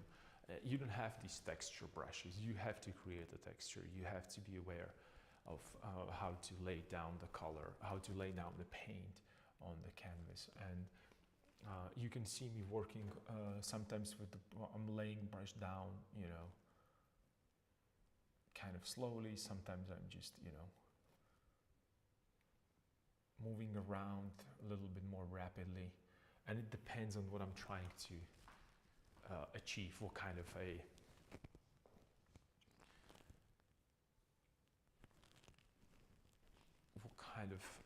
expression.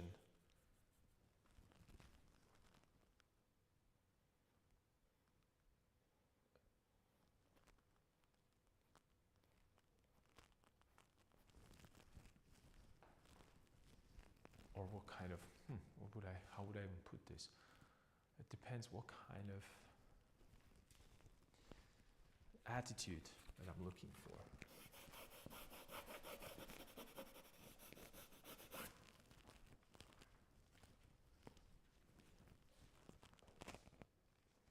And I think it's slowly starting to look like that chainmail. I also realize right now when I put the chainmail a little bit right here, this is where my pectoral muscles are going to lay. Probably the waist should go a little lower. So I'm just, you can see the different brush strokes right now. What I'm doing right now, I'm trying to lower that belt that is there because it was sitting way too high. And I started to feel that having that belt that high, even though it's probably a little higher, it's not the halfway point, it seems out of a place. It kind of, it put him into that kind of a, that his lower part, it's bigger. The lower part is bigger than his upper part. It seemed, it looked like I'm looking from all the way down here on the tall building under the 3-point perspective, and this is not that case. He is looking a little bit, he is looking up, but we are more or less on his eye level. So that's the perspective that I chose. I don't want him to be high up. I don't want a viewer to feel that he's looking from below at him, and I don't want the viewer to feel that he's looking down at him either. I want it the same eye level. And the reason is because I want you as a viewer and the character being on the same level. He is not more than you, and you are not more than him, right? So that's the kind of a implication with this, that you guys are equal, or, you know, me and him, the viewer, and the character.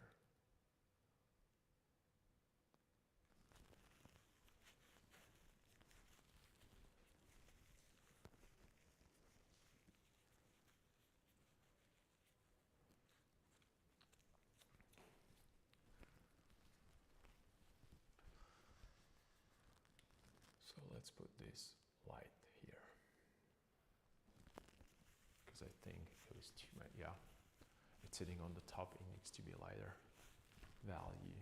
Yeah, it looks way better right now. And let me think right now. Maybe it's the time to put that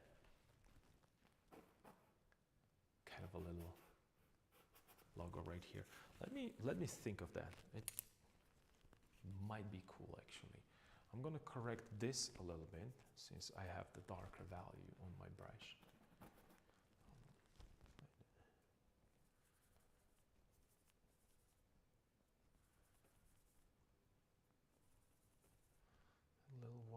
into it. Oh, that was too much. No worries.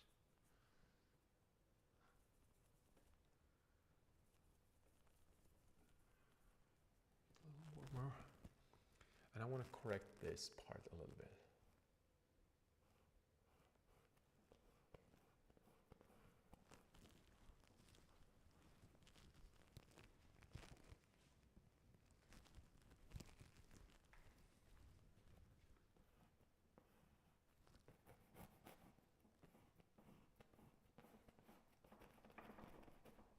Oops.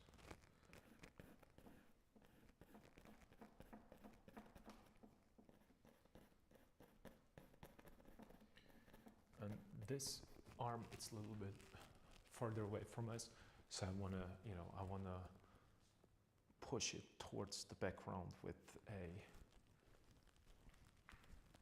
kind of that lost edge. And maybe I should do that here as well, so it doesn't stick out too much. Because it seems right now that this shoulder is going way forward, and it should recede in the background. So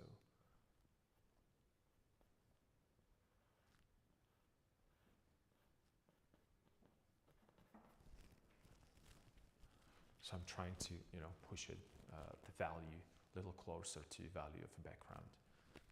And then it should definitely be darker right here.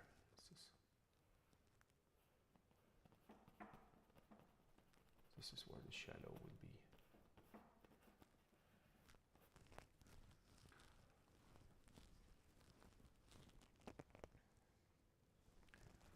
Maybe I could push it all the way. Let me see if I... And again, this is a dry brown, and he kind of recedes into the background. Yeah, pretty cool.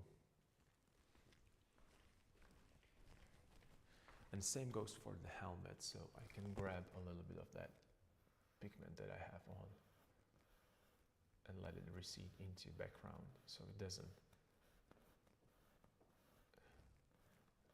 And I'm dry brushing over the over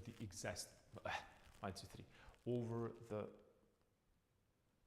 existing paint.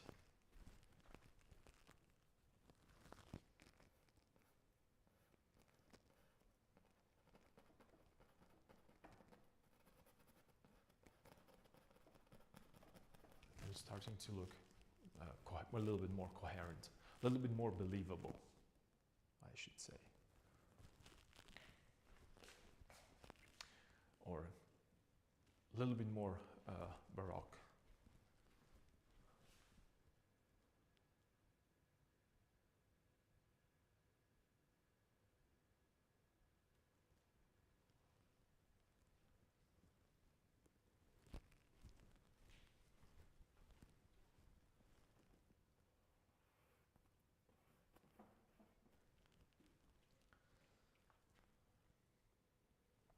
So then this should go a little bit more this way.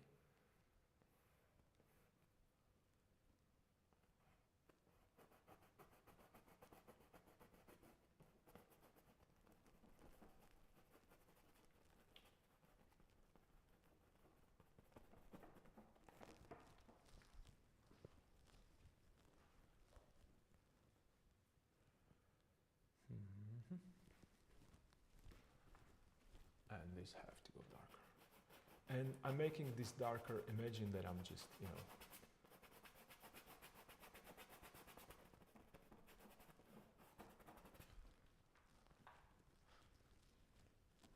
yeah, it should go darker there. Yeah, that's what's up. For those of you who work digitally, I'm just applying a darker transparent layer.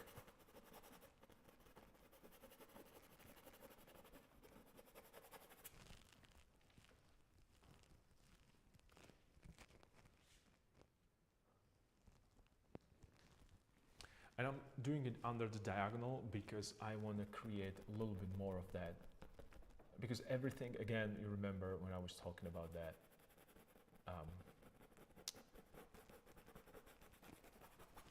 was talking about that we have verticals and horizontals, and diagonals are a little bit more active. And as it is right now, I have only one strong diagonal, that is the sword right here, and it's purposely under this diagonal because it gives a little bit more dynamic feeling to it. I might introduce another diagonals, and one of a good way is to do it through that shadow.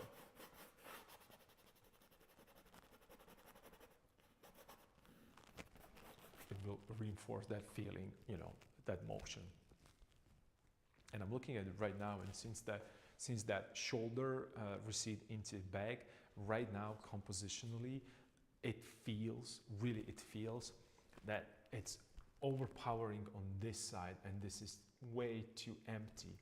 So definitely I will have to figure something out here. I actually have an idea, so I'll be working on it a little bit more. I have to sketch it, but you know, I'm thinking about something, you know, to put it there. I have, like I said, I have an idea. Let's see if I will be able to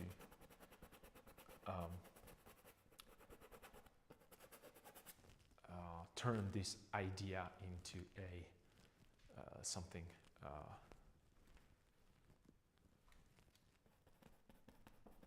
that would work. I have to think of it, how to create that, and I will probably actually that might be a good cool video. I might take a picture of this. Not might, I will definitely. I'm not sure if I'll stream that. I'll take a picture of this and I play with it in a software that I use for adjusting, and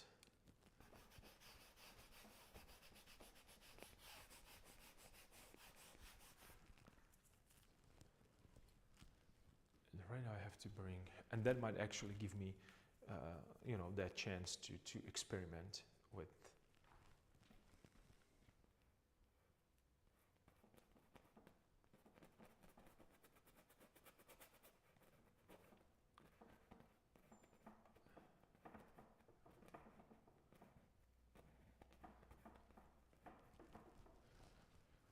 So I push it there a little into background, and I'm because it really, that shoulder goes into background, I'm gonna even soft the edge a little bit more, soften the edge a little bit more, so it kind of recedes.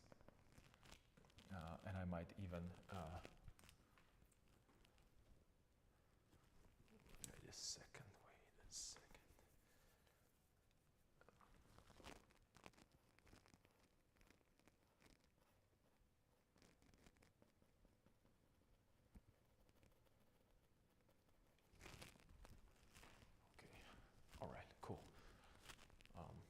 Edge wasn't really working there, so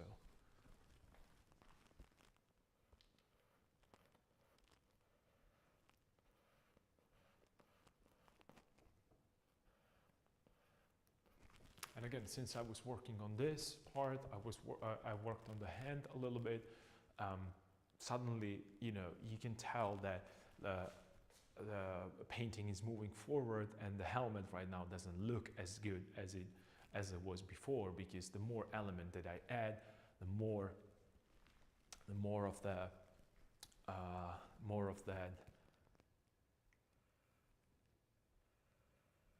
feel that something gets almost finished disappears, because you are always judging it compared to you know, to surroundings, to its surroundings. So to its surroundings. Well, I forgot how to use English language. I apologize. So let me rephrase that.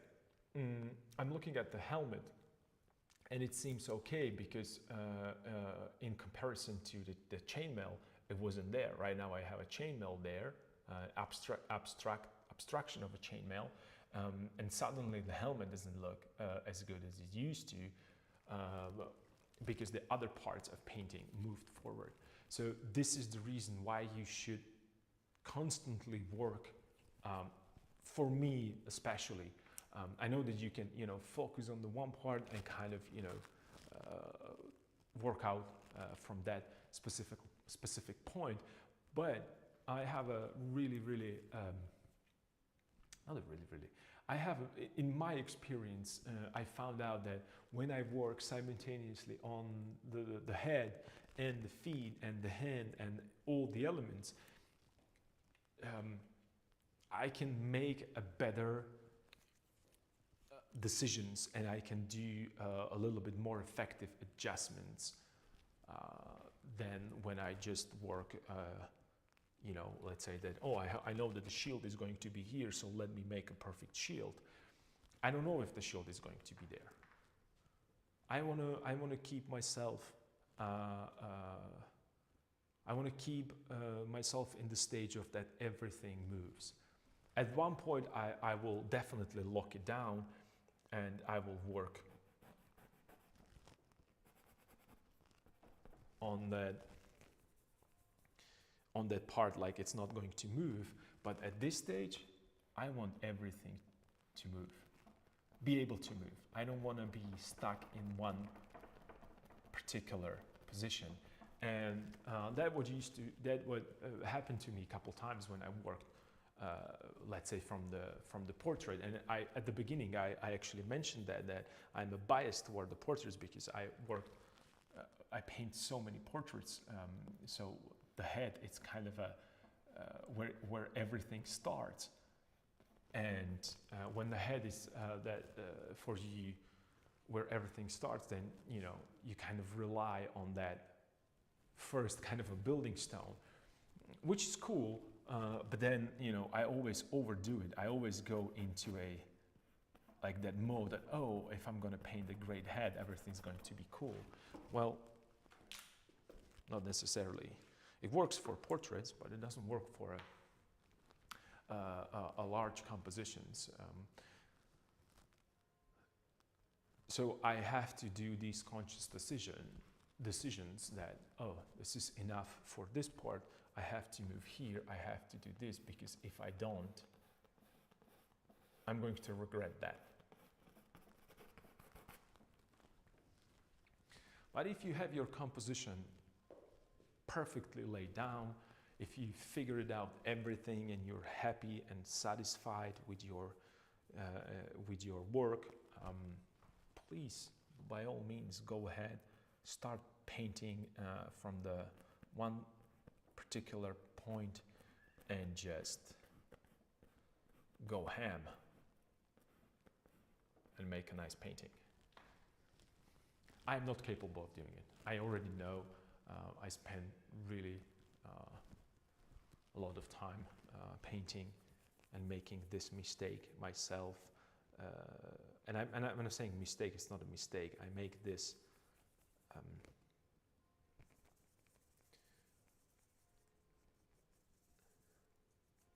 I abandoned this style because I just couldn't, and I wish I could, because it's cool to see, to lay down the painting and then start from the little point and just slowly expand. I was not able to.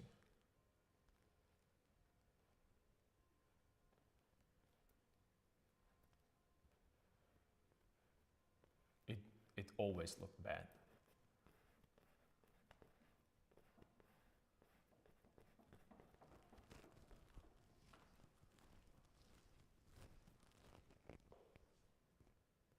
I still think that the hand is a little too big, but it's okay. I can live with that. I can live with that. So right now I should probably place that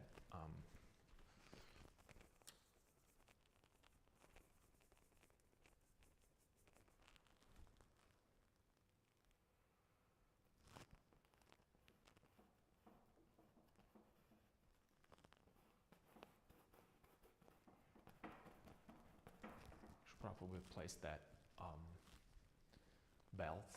Yeah, I pushed it lower a little bit, just a bit, and maybe I can make him a little thicker.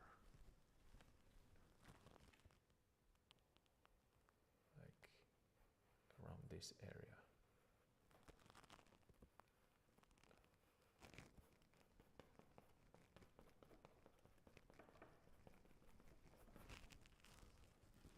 Yeah, this is better.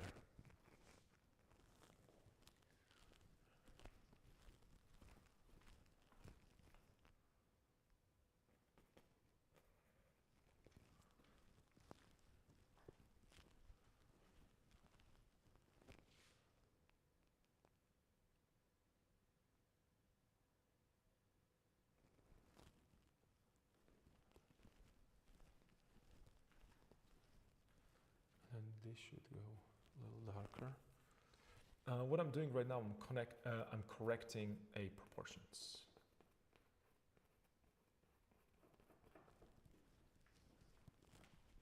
I'm making sure that I have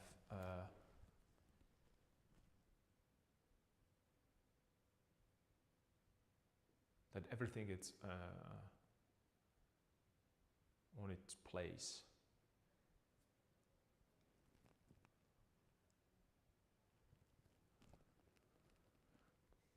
Yeah, so let me work on that. Maybe I should place the belt right now and work on this part right here where the chainmail is and the back part of the cloth, and yeah. So I have that kind of figured out. Let me see if I have a reference for a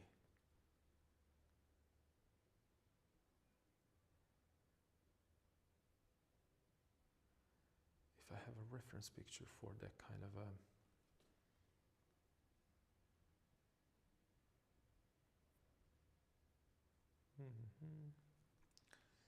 for the belts. I know that I was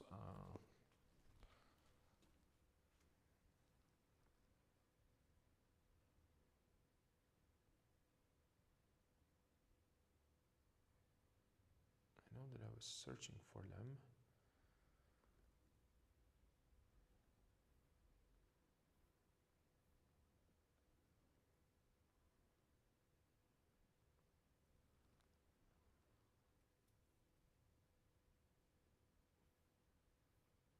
The question is if I actually saved those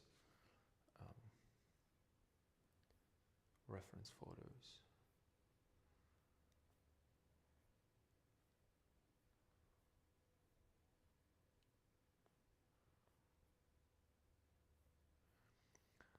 Because they have that kind of a beautiful way of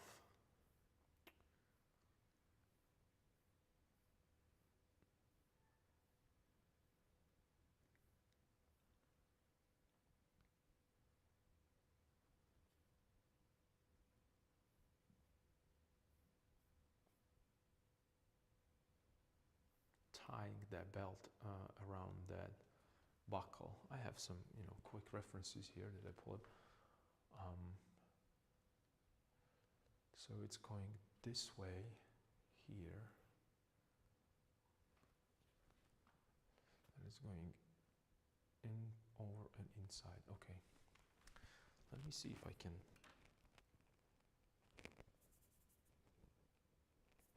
And you can see I'm going into my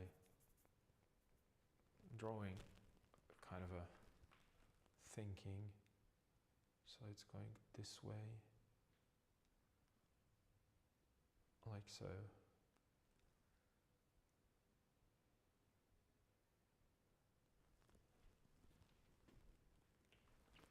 Then that would be a buckle here.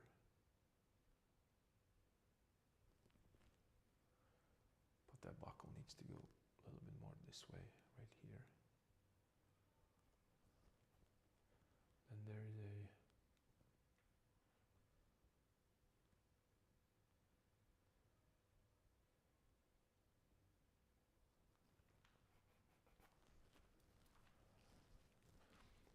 and I have to go a little bit more back. I need to see the size of it.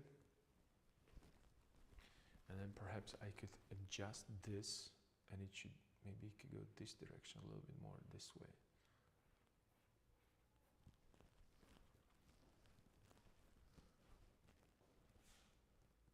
maybe, I'm not sure. So this is the part when I'm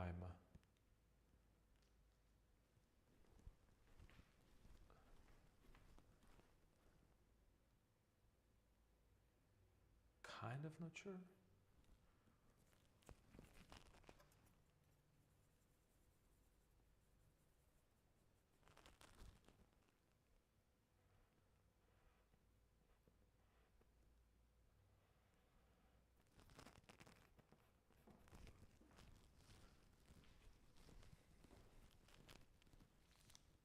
I think this might work actually pretty well. Buckle, belt.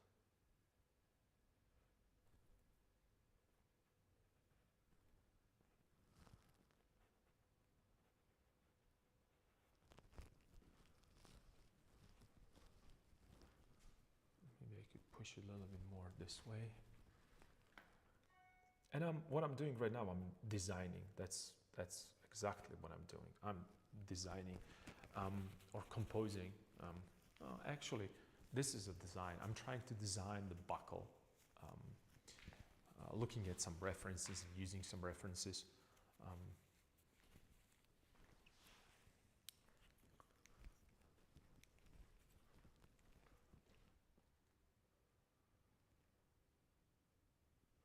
And I think this one works actually. So I'll just push this little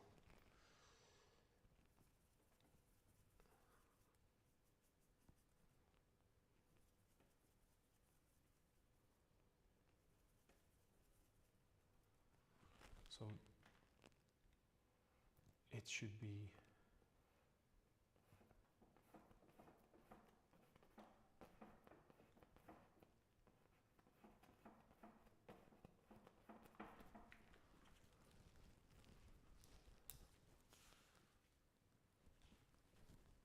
a little warmer.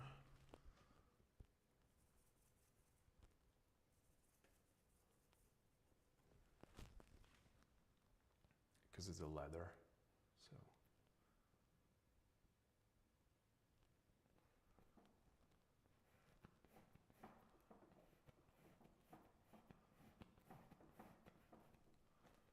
So what if we would occupy this kind of a space right here?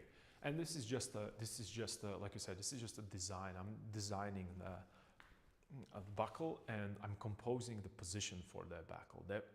That will be, or the belt, that will be probably the best way to think of this.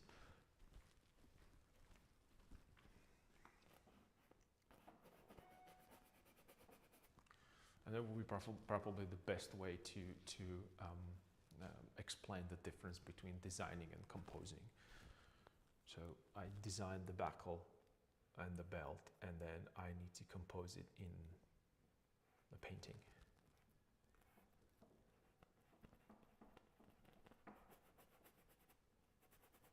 And it's disappear in the background, like so.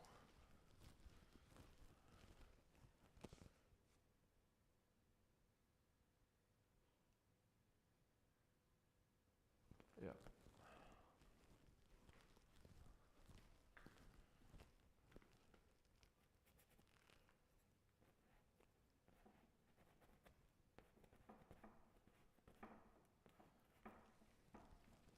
Cool. So I think this works. I think this works. The position, the size, the division, and I need to adjust my window so because the sun is reaching my canvas. Yeah, and it definitely needs to, something needs to be in this corner. When I'm thinking about the design and the composition, something needs to come here. Simply, it absolutely have to. And it might be a flag, it might be something else, but you know, something has to be there. Because as it is right now, I feel that the important part, like the shield and also the light it's hitting, you know, creating this kind of diagonal, and it's pushed way too much on this side. So I'll have to probably work on it more. I'll probably have to work on that more.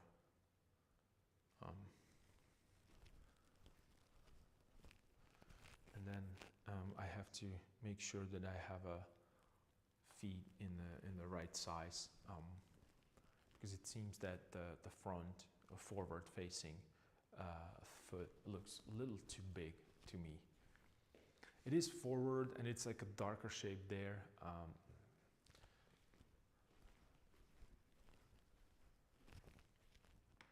Maybe I could use a little bit of that sandpaper again and show that lighter value here.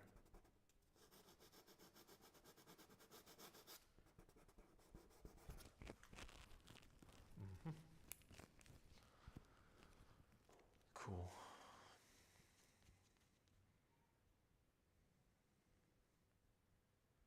Yeah. Then I have to adjust. Then I have to adjust a sword. That's another thing that needs to be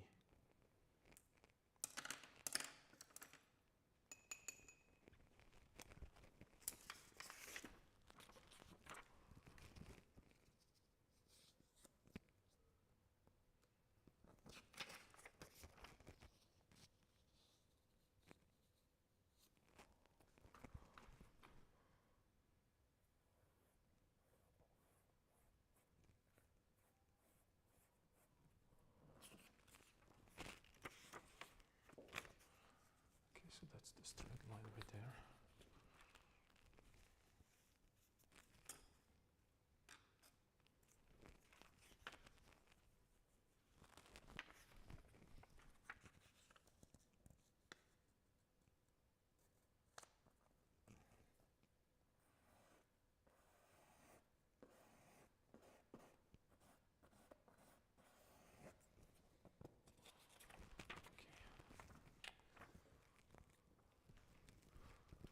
Did it just bled into the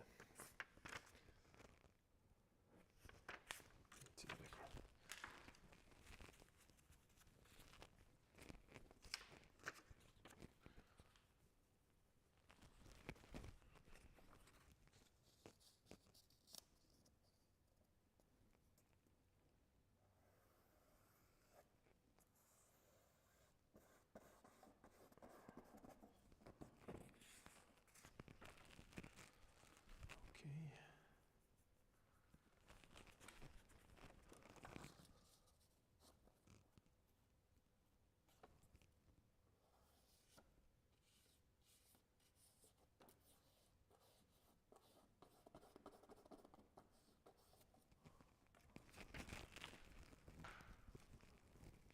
Cool.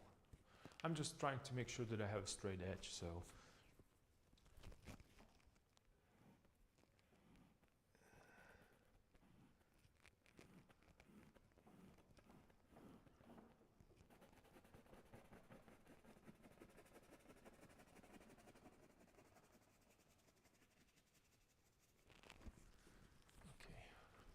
because I want to see the diagonal, how it works and how it plays together with other things.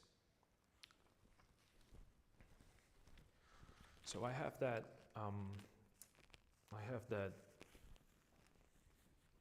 The element that I was talking about, the buckle. I have the sword and I have the shield placed.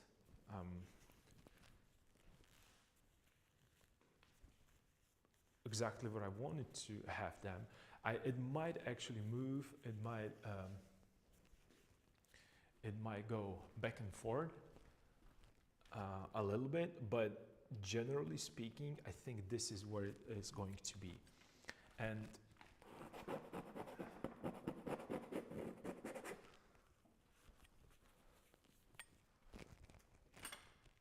I have to be careful right now with these elements, not to get distracted too much and start, again, painting into them, because I can find plenty of exact references for for the swords, plenty of exact references for the shields, and be there painting just that specific thing. But I still need to work overall on the composition a little bit.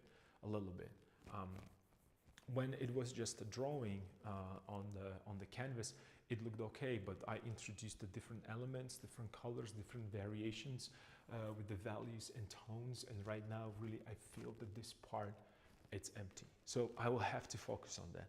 I'm not sure. I think it should be sooner than later, because it's going to, it will visually bother me, and I will, start pushing the shoulder towards here. I will start pushing the helmet towards this, and then I decide to move him all the way here, and then I will lose this direction. I will lose these edges right here, the direction of a sword and the placement of the shield. And again, my composition will kind of, I don't want to say that it will be destroyed. I might create enormous amount of problems for myself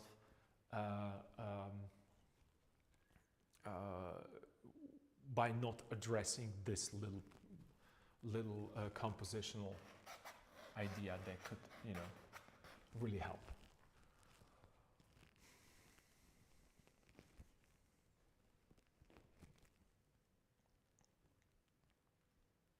Yeah,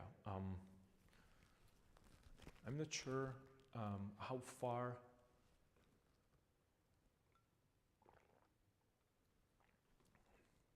or how much more I can do today, because the sun, it's going away and it's getting darker in the studio, and the little piece of light bothers me a lot. Okay, it's gone. I think this is a good place. A good place for me to stop probably working on this right now. Maybe I can work a little bit more on that.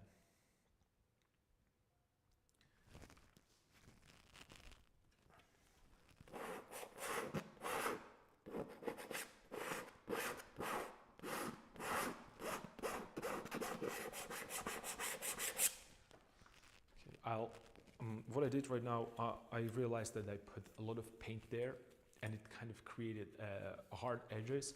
And you remember I was talking about the composition and how hard edge brings the attention, brings the eye of the viewer towards that part. And I realized that when I was standing back and looking at the painting, I realized that this brings a lot of my attention for multiple reasons. There is a lot of stuff that's happening here. The more information, the more parts with the contrast will definitely bring attention to itself, because our brain has to work harder to realize what's happening there. And when I look up here, oh, it's a helmet. Okay, I can go down. I look here, that's a hand. But then I was looking here, and there was a lot of hard edges, a lot of value shifts, and I just scraped a little paint. I softened these edges because they should be soft.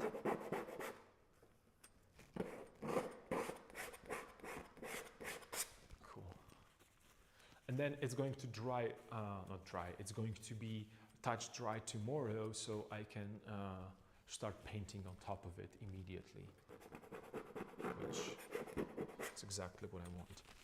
Let me also work a little bit here with that's it, yeah. But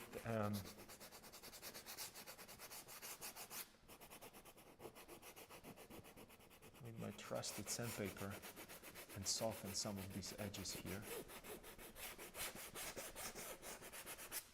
Because like I said, I want that shield to look that it's damaged.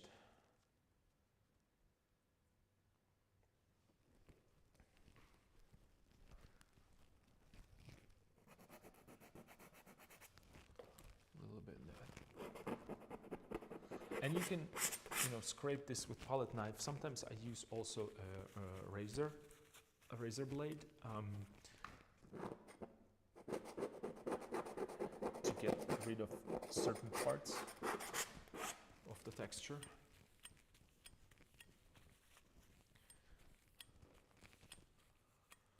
Okay, so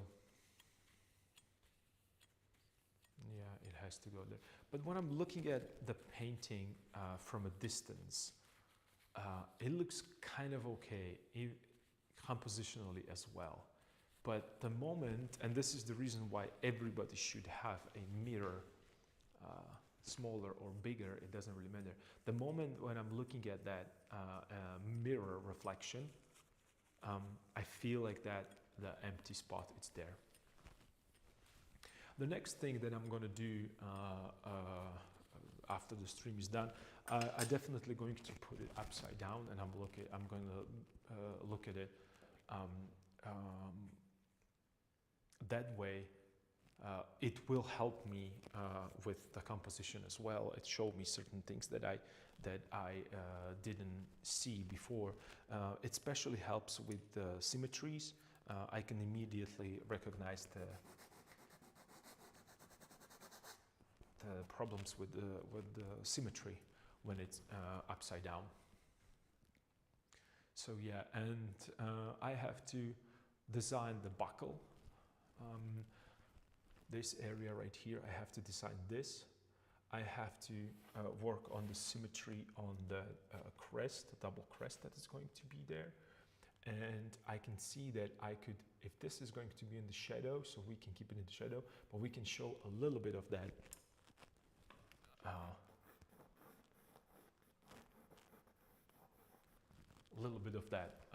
symbol right here as well. So it gives us that tertiary focal point, which would be cool. And I'm not sure, perhaps I will replicate the kind of that shield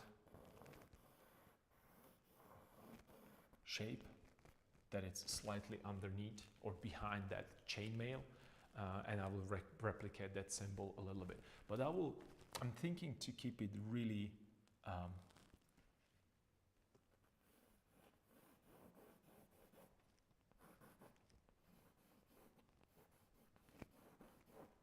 really desaturated, so you would be able to, that's just going to be a suggestion. That would be it would be barely visible.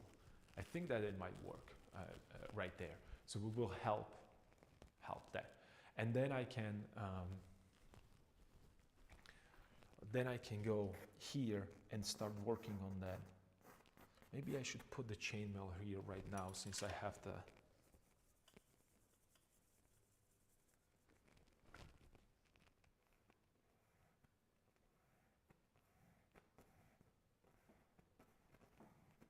just to see if this will work, if the chainmail would be here as well. Yeah, definitely, because it kind of give me, and the viewer, it will give the idea of what's happening there. I need a little darker value for that chainmail down there. And the reason why I wanted to put it there, it's because it helped me to connect the top part with the bottom part. If it wouldn't be there, I would feel like this is the upper part of the body. It's from a different.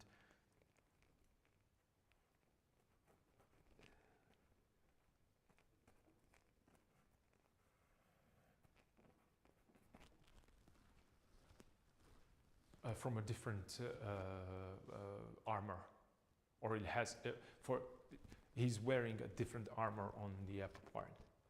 And maybe I should push this little more out.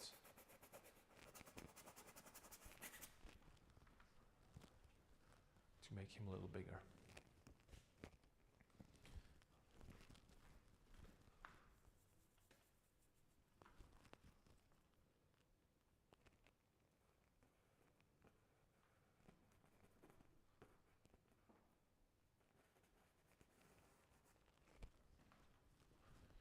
Yeah, I think this might help. Maybe I can make it a little shorter. It's probably too much of a triangle there. Or maybe not. I don't know. We'll decide it.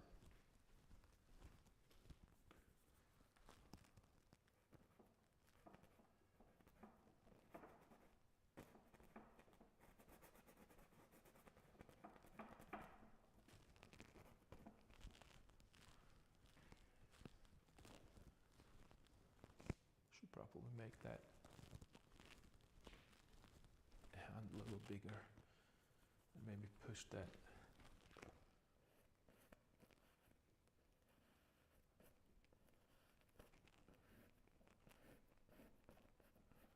It's going towards us.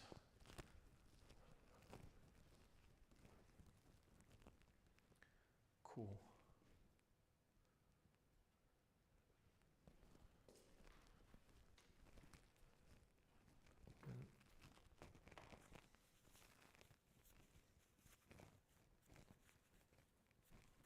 Yep. Okay, so I think this is all for today, because it's getting really dark right now. I can barely see. But I'm going to be continuing on this tomorrow probably. So I hope that you enjoy the stream. I hope that you work alongside with me, because that's how to enjoy this stream. It's probably the best way. I think it's the best way. I did a lot of adjustments. I worked on certain abstract ideas there, and that's something to